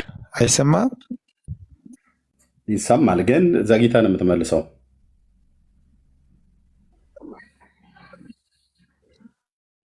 ኦኬ። አይ እየተሰማኝ ነው። እኔ ማለት አስተያየት ለመስጠት ነበር። ጊዜያችን ወይስ ታረከው? ኦኬ ማርዲ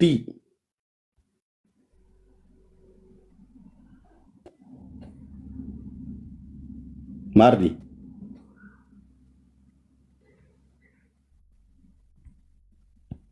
እሺ ኦኬ የመስቀሉ ጌጥ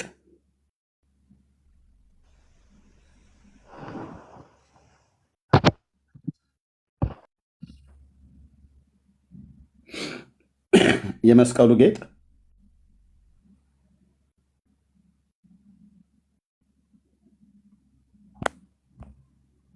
እኛ የመስቀሉ ጌታ እንላለን፣ አንቺ የመስቀሉ ጌጥ ያልሽ። የመስቀሉ ጌጥ የሚባል ነገር አለ ሲጀመር? ኢየሱስ ጌጥ ነው ልትይ ነው? ጌጣጌጥ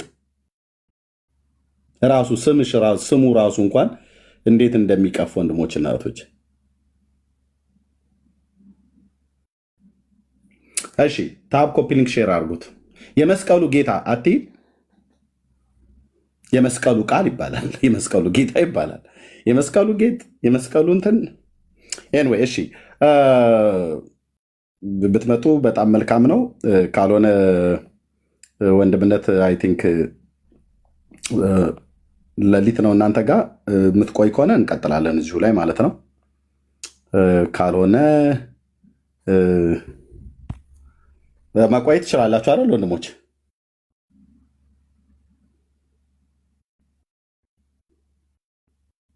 ዳኒ ምን አልከኝ? ብርክ ወይ ወንድምነት እንችላለን። ከፍታለህ አንተ? አይ ነው ችግር የለውም። መቆየት ከቻልን እንድንቆይ እዚሁ ሆኖ ታፕ ኮፒ ሊንክ ሼር የሚደረግ ማለት ነው። እንችላለን። እሺ አይ ቲንክ ወንድምነት ሰናይ አንድ ቁጥር ሲጽፍ ነበር የሚለው ነገር ካለ ማለት ይችላል። ቴንክ ዩ። ግን አቤት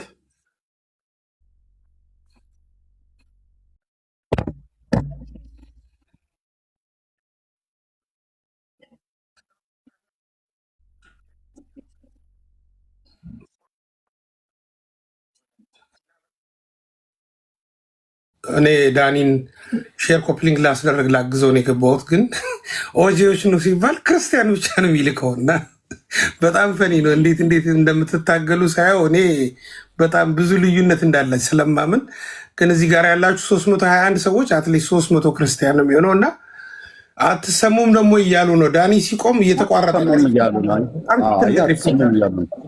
ሪፖርት አለው ማለት ነው።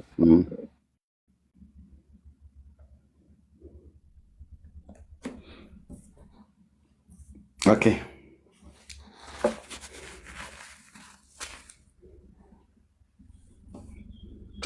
ወንድምነት እሺ፣ እኔ ወርጄ ልመለስ እንዴ?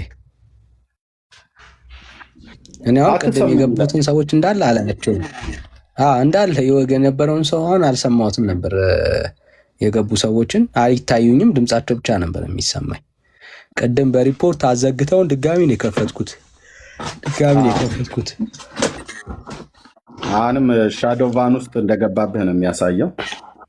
ለዚህ ነው ሰዎች ሲገቡ የማይታየውም ሪፖርት አለ።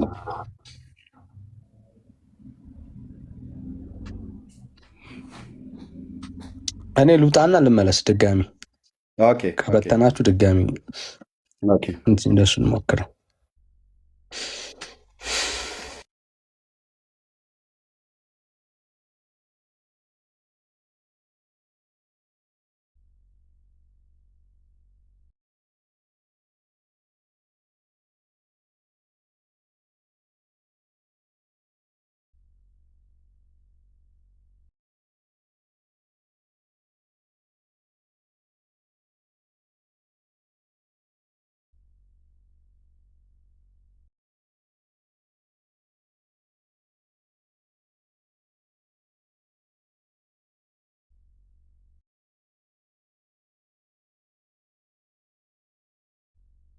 ድምፅ ይሰማል?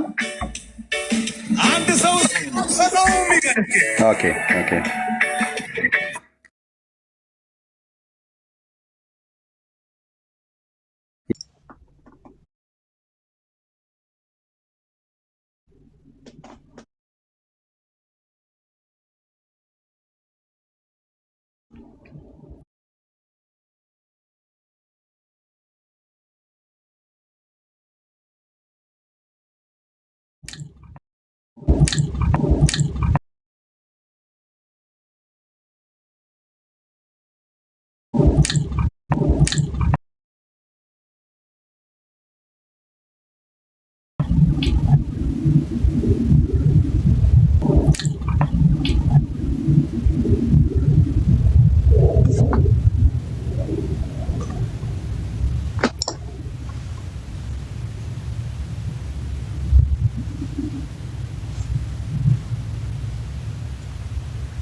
እሺ ወገኖች አለው ሰማለው።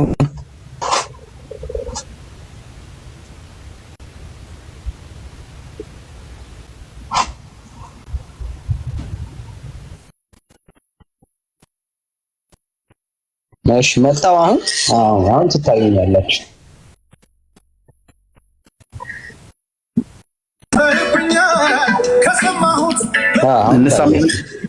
እንሰማለን በደንብ።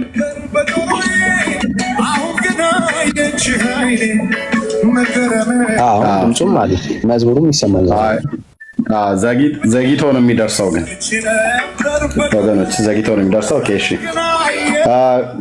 በቃ ትልቁ ላይ ሆኖ ወንድምነት ለታብታ ትልቁ ላይ ሆኖ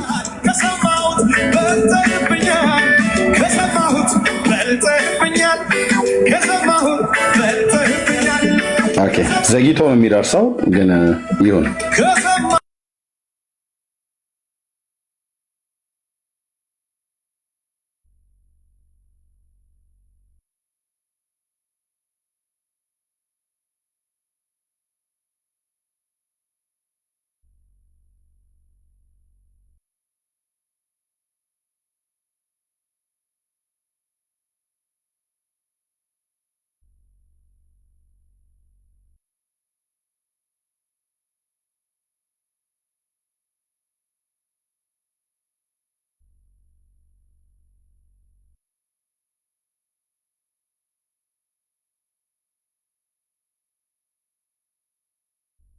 ላችሁ ወገኖች፣ እኔ የማንም ድምፅ አይሰማኝም። ዳኒ ያለ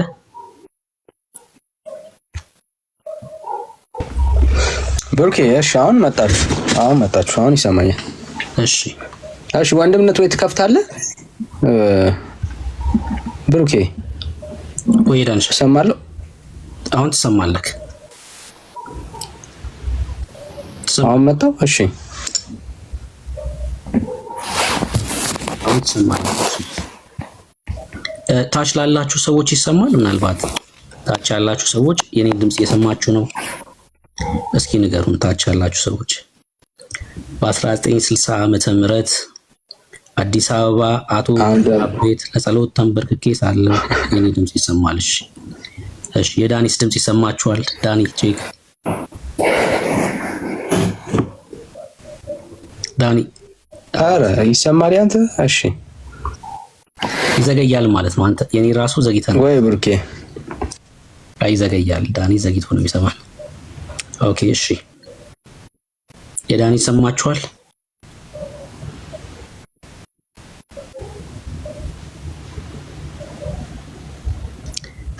ዲያግ እሺ ዋለላው ነው የሚለው ወለላው ሶሪ። እሺ እንኳን ደህና መጣ። ይሰማል? ደህና መጣ። ትሰማለህ? አዎ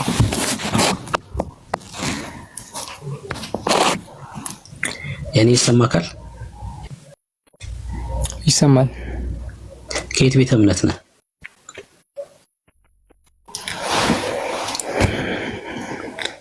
ዳኒ ጋር የሆነ ያልጨረስነው ነበረ ቅድም እኮ። ከየት ቤተ እምነት ነህ? ኦኬ እኔ ኦርቶዶክስ ነኝ። አንተ ከየት ቤተ እምነት ነህ? እኔ ክርስቲያን ነኝ። ከየት ቤተ እምነት? ክርስቲያን ነኝ። ከየት ቤተ እምነት? ሰው ክርስቲያን ነኝ ካለ ክርስቲያን ነኝ ስለ መመለስ ያለብህ እኮ ከየት ቤተ እምነት ነህ ስለ ክርስቲያን ነኝ ሳይሆን መመለስ ያለብህ ቤተ እምነትህን ስም ነው። ለምሳሌ አንተ ስምን ስጠይቅህ መቼም የአባትህን ስም አልነግረኝማ። እኔም እኮ አሁን የአባቴን ስም አይደለም የነገርኩህ፣ እምነቴን ነው የነገርኩህ። እና እኔም እኮ እየጠየቅኩህ ያለሁት ከየት ቤተ እምነት ነው ያልኩህ። የምታመልክበት ምን ቤተ ክርስቲያን?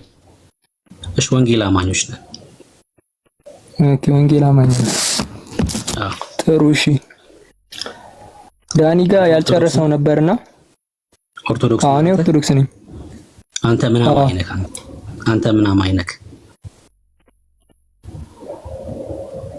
ምን አማኝ ነህ ስትለኝ እኔ አሁን ወንጌል አማኝ ነኝ አልኩህ። አንተ ምን አማኝ ነህ?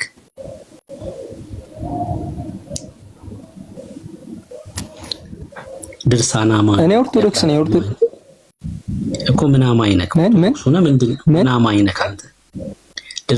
ድርሳና አማኝ፣ ገድላት አማኝ፣ ታምራት አማኝ፣ ምን አማኝ ነህ አንተ? አይ እንደሱ የሚባል የለም አለ። እንደሱ የሚባል ያልተጻፈ ታምኝ። ጥያቄ ነው እኮ የጠየቅኩህ። አንተን ነው እየጠየቅኩህ ያለሁት።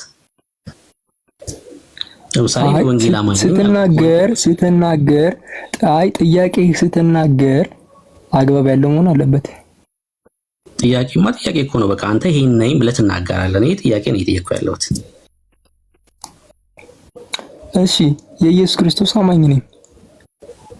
የኢየሱስ ክርስቶስ ተከታይ ነህ?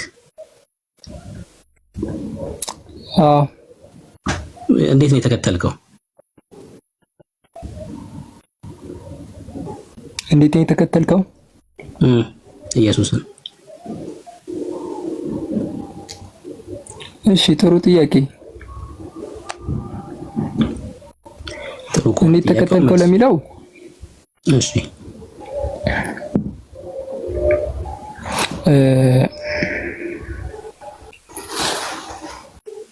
በማመን ነው የምከተለው። ሌላ በመከተለው አለ። ከዛም በስራ በእምነት ከዛም በስራ። ኦኬ መች ነው በእምነት ጌታን የተከተልከው? ኢየሱስን የተከተልከው መቼ ነው? ጌታን በእምነት የተከተልከው?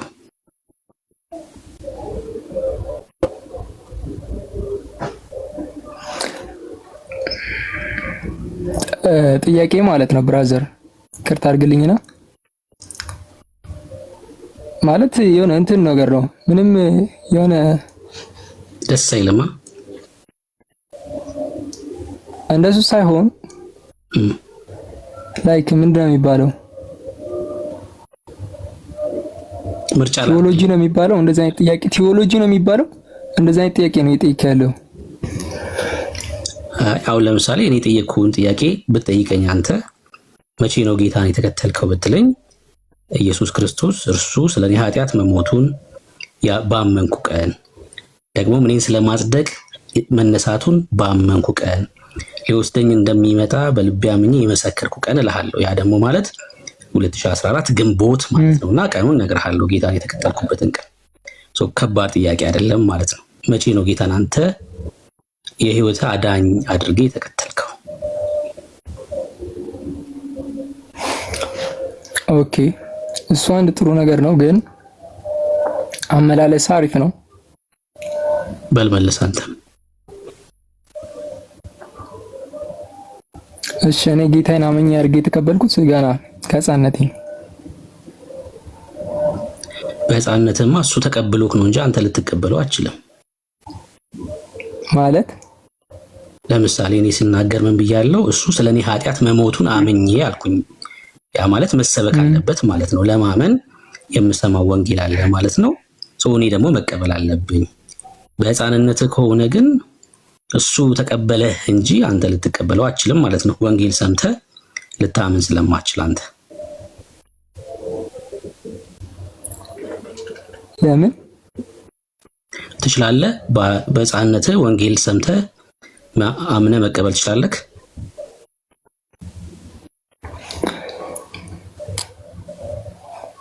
ኦኬ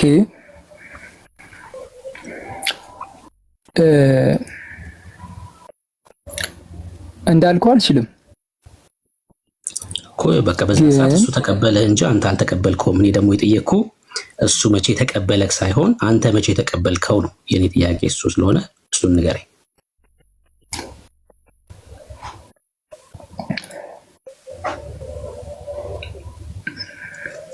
እሺ ያ ማለት እኔ በቃ እኔ ኦርቶዶክስን ስቀላቀል በቃ ክርስቶስን ተቀብያለሁ እንደማለት ነው።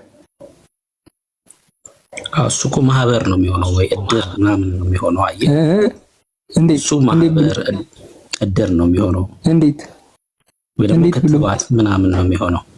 እንዳልኩ ቅድም ለመቀበል መስማት ክትባት እንዴት ለምሳሌ አንተ ኦርቶዶክስ የተቀላቀልከው መቼ ነው? መቼ ነው ኦርቶዶክስ የተቀላቀልከው? በ40 ቀን ነው አይደል? በ40 ቀን በ40 ቀን ኦርቶዶክስ ሁን አትሁን አታቅም፣ ኢየሱስ ማን ይሁን አታቅም፣ ወስደው ነው ውሃ ውስጥ የነከሩክ። ያ ማለት ልክ ቤተሰብ የፖሊዮ ክትባትን ህፃን ልጅ ተከታትሎ እንደሚያስከትበው ይሄኛውንም ወስደው ስርዓት አስፈጸሙ። ይሄን ነገር ጥቅስ ላይ ልጠቅስልኝ ትችላለህ? ዝም ብለህ ሳይሆን በአንተ ቲዮሎጂ ሳይሆን ማውራት ያለብህ ይሄን ነገር ጥቅስ ላይ እንደዚህ የሚል አለ፣ ቀጥታ ምንም ሳትተረጉ ምንም ሳታሳይ ጥቅስ ላይ እንደዚህ የሚል አለ ብለህ ካሳየኸኝ ነው ላምን የምችለው እንጂ ቲዮሎጂ ነው ይሄ። አንተ ቲዮሎጂና አፈ ትረካ ነው። ይቅርታ ያው ስለጮኩኝ። አይ ችግር የለም ጮህ። ቀጥታ ምንም ሳትተረጉም። እሺ ያው ላሳይ። መጽሐፍ ቅዱስ ይዛል አንተ አውጣና አሳየኝ። እኔ ሌላ ስልክ አላስኩም ማሳይበት። ላንብብልህ። እኔ ከአውጥቼ ላንብብልህ። እንደዚህ ይላል። ይሄው ጥቅሱን ንገረኝ። የሐዋርያት ሥራ መጽሐፍ ምዕራፍ 8 ከቁጥር 34 ጀምሮ እንደዚህ ይላል። ጃንደረባውም ለፊልጶስ መልሶ እባክህ ነብዩ ይህን ስለማን ይናገራል? ስለ ራሱ ነውን ወይስ ስለሌላ አለው። ፊልጶስም አፉን ከፈተ። የሐዋርያት ሥራ ስንት? ቆይ አንዴ ይቅርታ አንዴ። የሐዋርያት ሥራ ስንት? ምዕራፍ 8 ከቁጥር 34 ጀምሮ። እሺ ፊልጶስም አፉን ከፈተ። ከዚህም መጽሐፍ ጀምሮ እስከ ኢየሱስ ወንጌል ሰበከለት። በመንገድም ሲሄዱ ወደ ውሃ ደረሱ ይላል። ጃንደረባውም እነሆ ውሃ እንዳልጠመቅ የሚከለክለኝ ምንድነው አለው። ምን እንዳላረግ የሚከለክለኝ ምንድነው? ውሃን እንዳልጠመቅ፣ ጥምቀት እንዳልጠመቅ የሚከለክለኝ ምንድነው አለው። ፊልጶስም በፍጹም ልብ ብታምን ተፈቅዶልሃል አለው። መልሶም ኢየሱስ ክርስቶስ የእግዚአብሔር ልጅ እንደሆነ አምናለሁ አለ። ሰረገላም ይቆም ዘንድ አዘዘ። ፊልጶስም ጃንደረባውም ሁለቱም ወደ ውሃ ወረዱ፣ አጠመቀውም ይላል። ያ ማለት ሰው ወደ ውሃ ለመሄድ ኢየሱስ እርሱ የእግዚአብሔር ልጅ መሆኑን ማመን መቻል አለበት ማለት ነው። እሺ እንደዛ ካልሆነ ክትባት ነው፣ መጽሐፍ ቅዱሳዊ አይደለም። ውሃን እንዳይጠመቅ የሚከለክለው ምንድነው? ማመን አለመቻሉ ነው ማለት ነው። ሰው ሲያምን ውሃን ይጠመቃል። ወለላው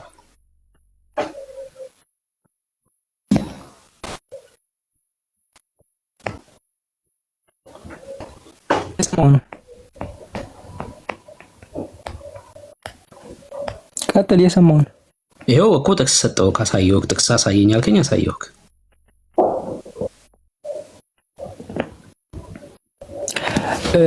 እዚህ ጋር የሚያሳየው ብራዘር እምነት ወደ ጥምቀት መጠመቁ መቀየሩ ነው። አልክ እምነት ወደ ጥምቀት መቀየሩን ነው የሚያሳየው። እዚህ ጋር ደግሞ አንተ ማታምንበትን ነው እያወራ ያለው ስታወራ ማለት ነው። እኔ ማምነውንማ ትጠይቀኛለህ ከጠየቅ በኋላ ማለት ምክንያቱም ቆይ የጥምቀትን መታዘዝ ነው የሚያሳየው። እዚህ ጋር ማየት ያለብን ነገር የጥምቀትን መታዘዝ ነው የሚያሳየው። ይቅርታ አድርግልኝና ጃንደረባው በወንጌል ከሰማ በኋላ ወዲያውኑ የተገለጠለት ነገር እውነትን ለመቀበል ፈቃደኛ ሆነ ነው አይደለ? አዎ። አንተ ግን ውሃው ከመጠመቅ ማን ይከለክለኛል ብሎ በመጠየቁ ፊልጶስ ሰረገላውን አስቆመ። ይሄ የሚያሳየው እምነት ወደ ተግባር ወይም ወደ ጥምቀት መሸጋገሩን ነው። አዎ። አየህ፣ ጃንደረባው ጎበዝ ነው። ካመነ በኋላ ሲጠመቅ እንመለከታለን። አንተ ግን ሳታምን ነው ሂደክ ውሃ ውስጥ የተነከርከው እያልኩ ያለሁት። አየህ፣ የአንተን የስተት ትምህርትን ያሳየውክ። ጃንደረባውማ ትክክለኛ ተግባር ሲፈጽም ነው የምንመለከተው። አንተ ግን ያለ እምነት የሆነ ጥምቀት ነው የተጠመቅከው። እሱን ደግሞ መጽሐፍ ቅዱስ እንደሚቃወም አሳየውክ ነው እያልኩ ያለሁት። አንተ እኮ አሁን ማታምነውን ትምህርት እኮ ነው ያስተማርክ ያለው። ገብቶሃል? የኔን ትጠይቀኛለህ፣ ችግር የለውም። አሁን የአንተን ነው እያሳዩ ያለሁት። የኔን ደግሞ ትጠይቀኛለህ። የአንተ በ40 ቀን ተከተልኩት ያልከው ኢየሱስ መጽሐፍ ቅዱሳዊ አይደለም። ሐዋርያቱ እሱን አላስተማሩም። እሱን ነው እያሳዩ ያለሁት እኮ። አየህ፣ ጃንደረባው ውሃን የሚከለክለኝ ምንድን ነው ሲለው ካመንክ ተፈቅዶልሃል አለው። ውሃ የሚፈቀደው የውሃ ጥምቀት ላመነ ነው ማለት ነው። አየህ፣ ግን በ40 ቀን ኢየሱስን ማመን አትችልም። ኢየሱስን አምነ መቀበል አትችልም። ሳታምን ነው ወደ ውሃ ሄድከው። ያ ማለት መጽሐፍ ቅዱሳዊ አይደለም ማለት ነው።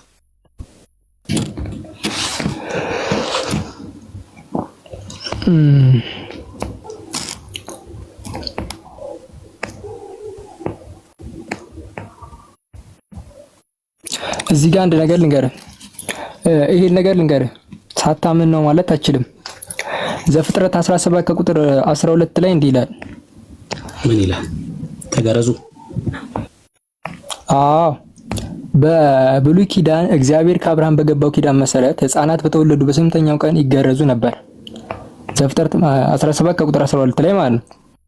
ይህ ግርዛት ደግሞ በሕዝቡ መካከል የመግባትና ምን ማለት ነው የእግዚአብሔርን ወገን የመሆን ምልክት ነበረ። በአዲስ ኪዳን ደግሞ ጥምቀት የክርስቶስ ግርዘት ተብሎ ይጠራል። ይህም ሕፃናት ገና በሕፃንነታቸው የእግዚአብሔር ቤተሰብ እንዲሆኑ የጸጋው ተካፋይ እንዲሆኑ የሚያደርግ ክርስቲያናዊ ኪዳን ነው ወይም መግቢያ ነው ማለት ነው። እሺ፣ በ8 ቀናቸው ይገረዙ ነበር አልከኝ። ታዲያ አንተ በስንት ቀን የተገረዝከው?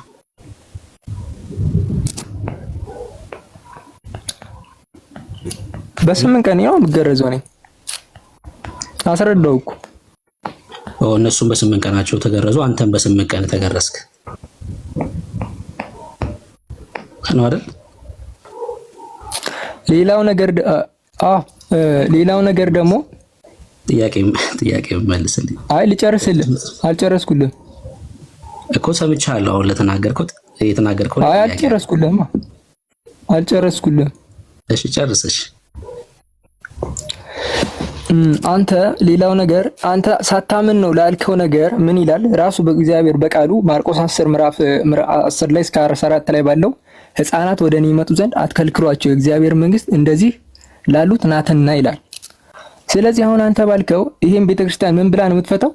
የኛ ቤተክርስቲያን ሕፃናት የእግዚአብሔር መንግስት ወራሾች ከሆኑ ወደ መንግስቱ መግቢያ የሆነችውን ጥምቀት መከልከል እንደሌለባቸው ታምናለች። ይሄን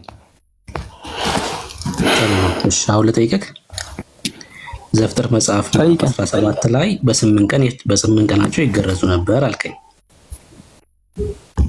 አይደል? አንተ በስንት ቀን የተገረዝከው? በ8 ቀን ነው። ኦኬ። ስትገረዝ ምን አገኘህ አንተ? እና እንጂ ቤት ነው ወይስ ሐኪም ቤት ነው የተገረዝከው?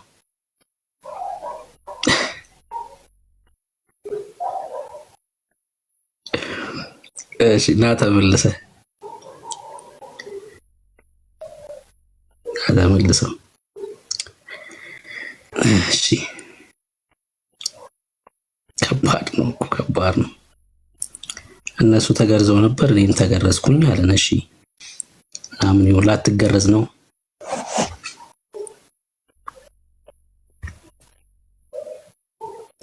ና ወንድም አለም ተመልሰና ደስ ይላል ሲወያይ።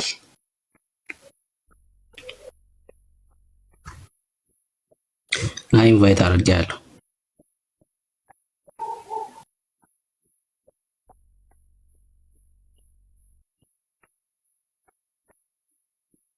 አንተ ትጠይቃለህ እና በቃ እኔ አልጠይቅህም። አንተ ትጠይቃለህ።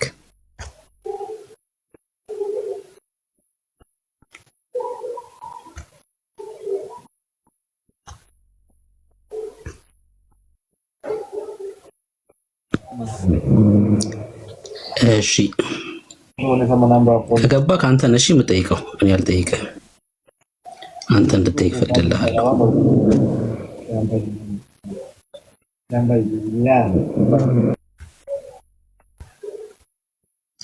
እሺ አሺ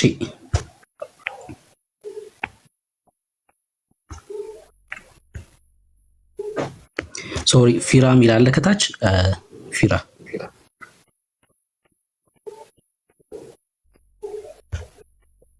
ይሰማል? ፊራ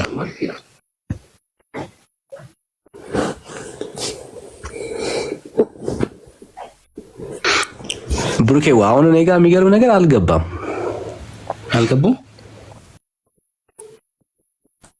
እኔ ጋር አሁን አልገባም የሚገርም ነገር።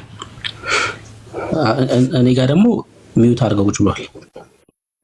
ሪፖርት አለው እኮ ዳኒ፣ በቃ ቤቱ በጣም ሪፖርት አለው። ለዛ ሪፖርት ተደርጓል። እሺ አሼ ይሰማል? ኤምዜድ አለች ገስት ላይ እኔ ጋር የሚታየኝ አሼ። ከዛ ደግሞ ፊራ አለ።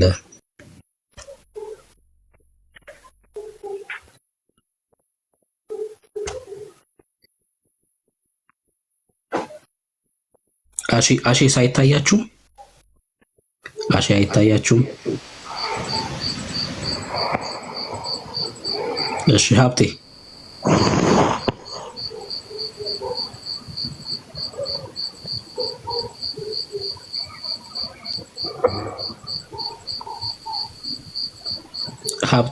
እሺ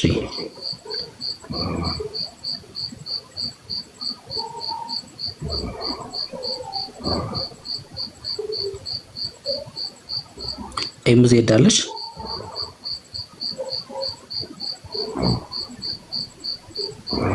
ኦኬ ገስት ላይ ያሉ ሰዎች በቃ ሚዩት ራሱ ማንሳት አይችሉም ማለት ነው። እንደዚህ ከሆነ ሰና ያለክ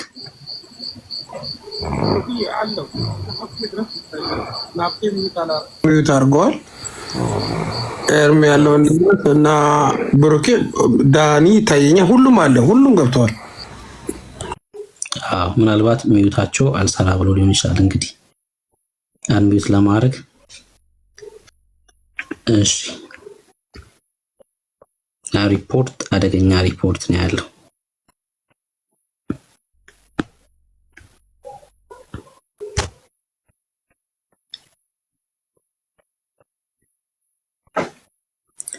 አውቀው ነው። እሺ አሼ ላወርድክ ነው። አሼ ፊራ እየመለሳችሁልን ስላልሆነ ማለት ነው። እሺ ሌላ ሰው አለ? ሌላ ሰው ካለ ይግባ። ሌላ ሰው ካለ ኦርቶዶክሳዊ መግባት ይችላል። የኦሊጂሰስ አማኞችን መግባት ይችላላችሁ። ከሁለቱም ወገን ማለት ነው። ከሁለቱም ወገን መግባት ይችላላችሁ። ኤምዜድን አውቃታለሁ፣ ክርስቲያን ናት። እሺ ከሁለቱም ወገን ኦሊጂሰስም ኦርቶዶክስም በሁለቱም በኩል ሰይፋችን አዘጋጅተን የእግዚአብሔር ቃል ማለት ነው እንጠብቃለን። መግባት ትችላላችሁ። በዛም በዚህም አደገኛ ትምህርት ነው አይደል? እኔ ከትምህርት ሁሉ አደገኛ ትምህርት የጆቫ ዊትነስ ኦሊጂሰስ ምናምን በጣም አደገኛ ትምህርት ናቸው። በጣም አደገኛ ትምህርት ናቸው።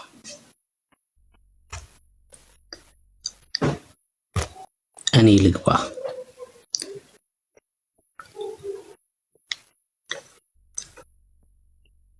እሺ ኦሊጂሰስ ኦርቶዶክሳዊ መግባት ይችላል፣ ከሁለታችሁም ወገን ማለት ነው። ከሁለታችሁም ወገን ገብታችሁ ማውራት እንችላለን። ለኦርቶዶክሶች እሱ ፍሪ ሆኖ ማለት ነው ለእናንተ፣ ለኦሊጂሰሶች ደግሞ በተነሳው ርዕስ ላይ ማለት ነው። በተነሳው ርዕስ ላይ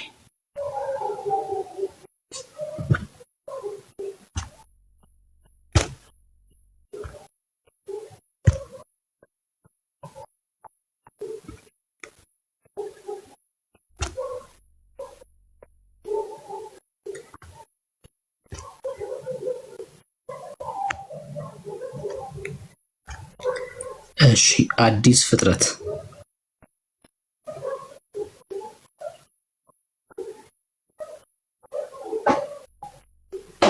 አዲስ ፍጥረት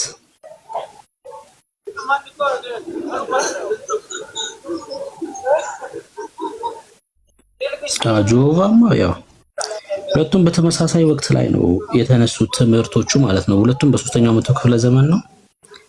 የጆቫ ዊትነስ የስተት ትምህርት መነሻ ያው አሪዮስ ነው። ምሳሌ መጽሐፍ ምዕራፍ 8 ነው የስተቱ መነሻ፣ ፈጥሮ ፈጠረበት የሚለው ትምህርት ማለት ነው። ኢየሱስ ክርስቶስ ፍጡር ነው የሚለው ትምህርታቸው ማለት ነው። እና ቀዳሚ ፍጡር ነው ብለው ያምናሉ።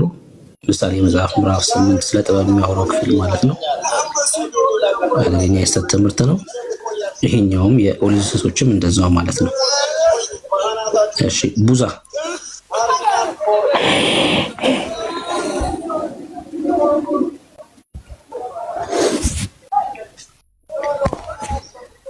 ይሰማል? ቡዛ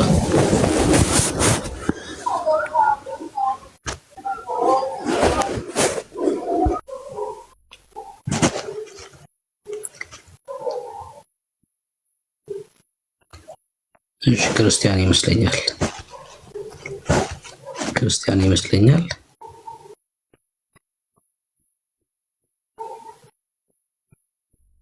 እሺ ቡዜ ነው። ማክዳኔ ገስት ላኪና ግቢ። ጥያቄሽ ምን እንደሆነ ትነግሪናለሽ። ገስት ላኪና ግቢ። ኢንቫይት ማድረግ አንቺን ስለማንችል ገስት ላኪና ግቢ።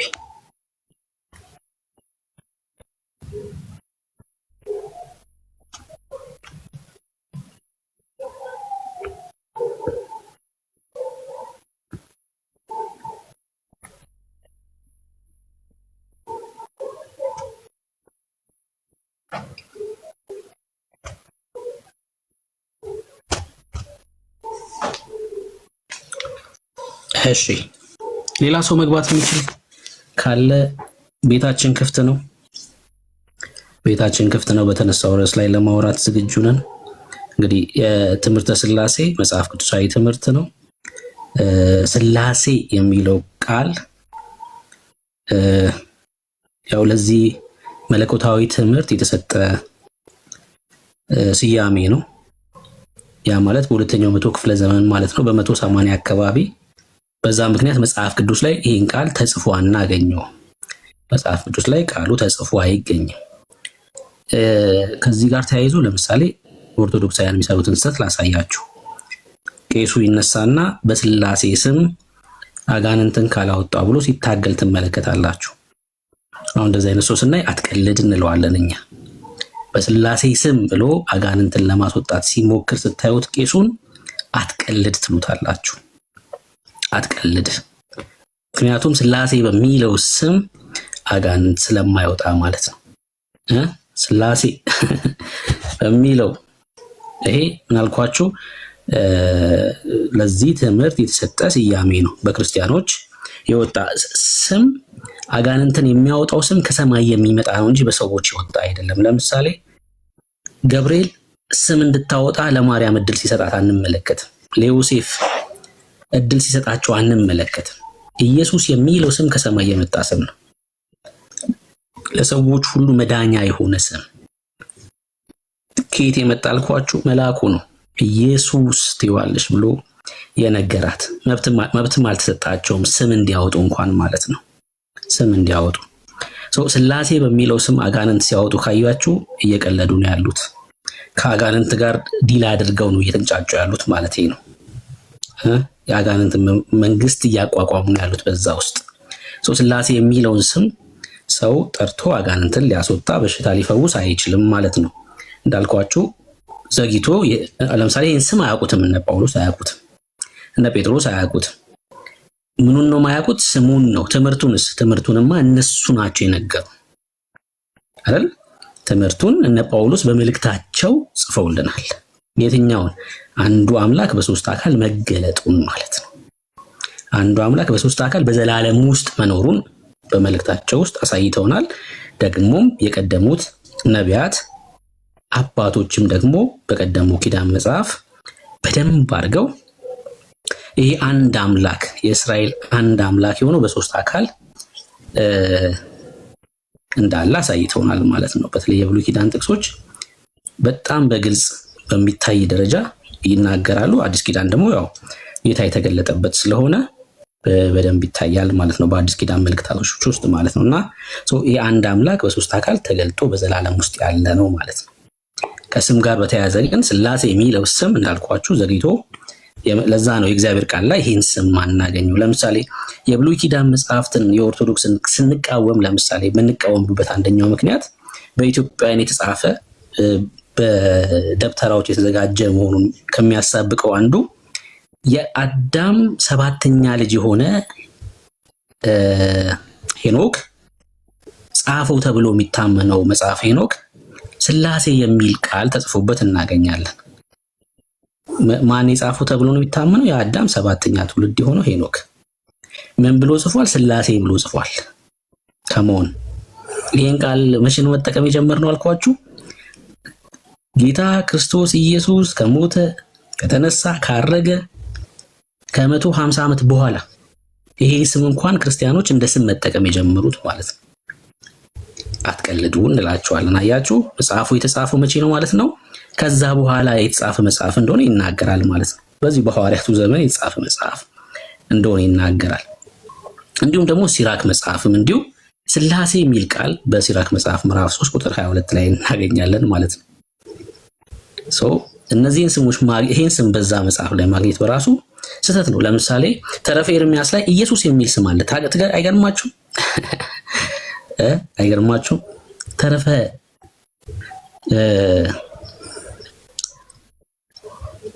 ኤርሚያስ ላይ ምዕራፍ 11 ቁጥር 42 ላይ ኢየሱስ የሚል ስም አለ።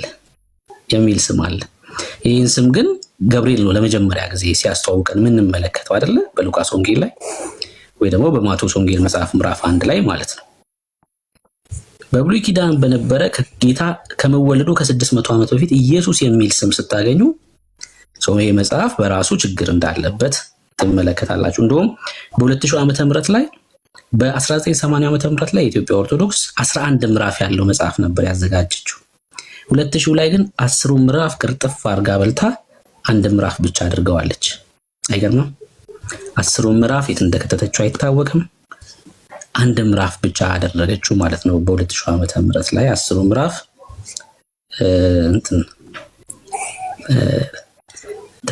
ጨንግፏል ማለት ነው። እሺ ሌዊ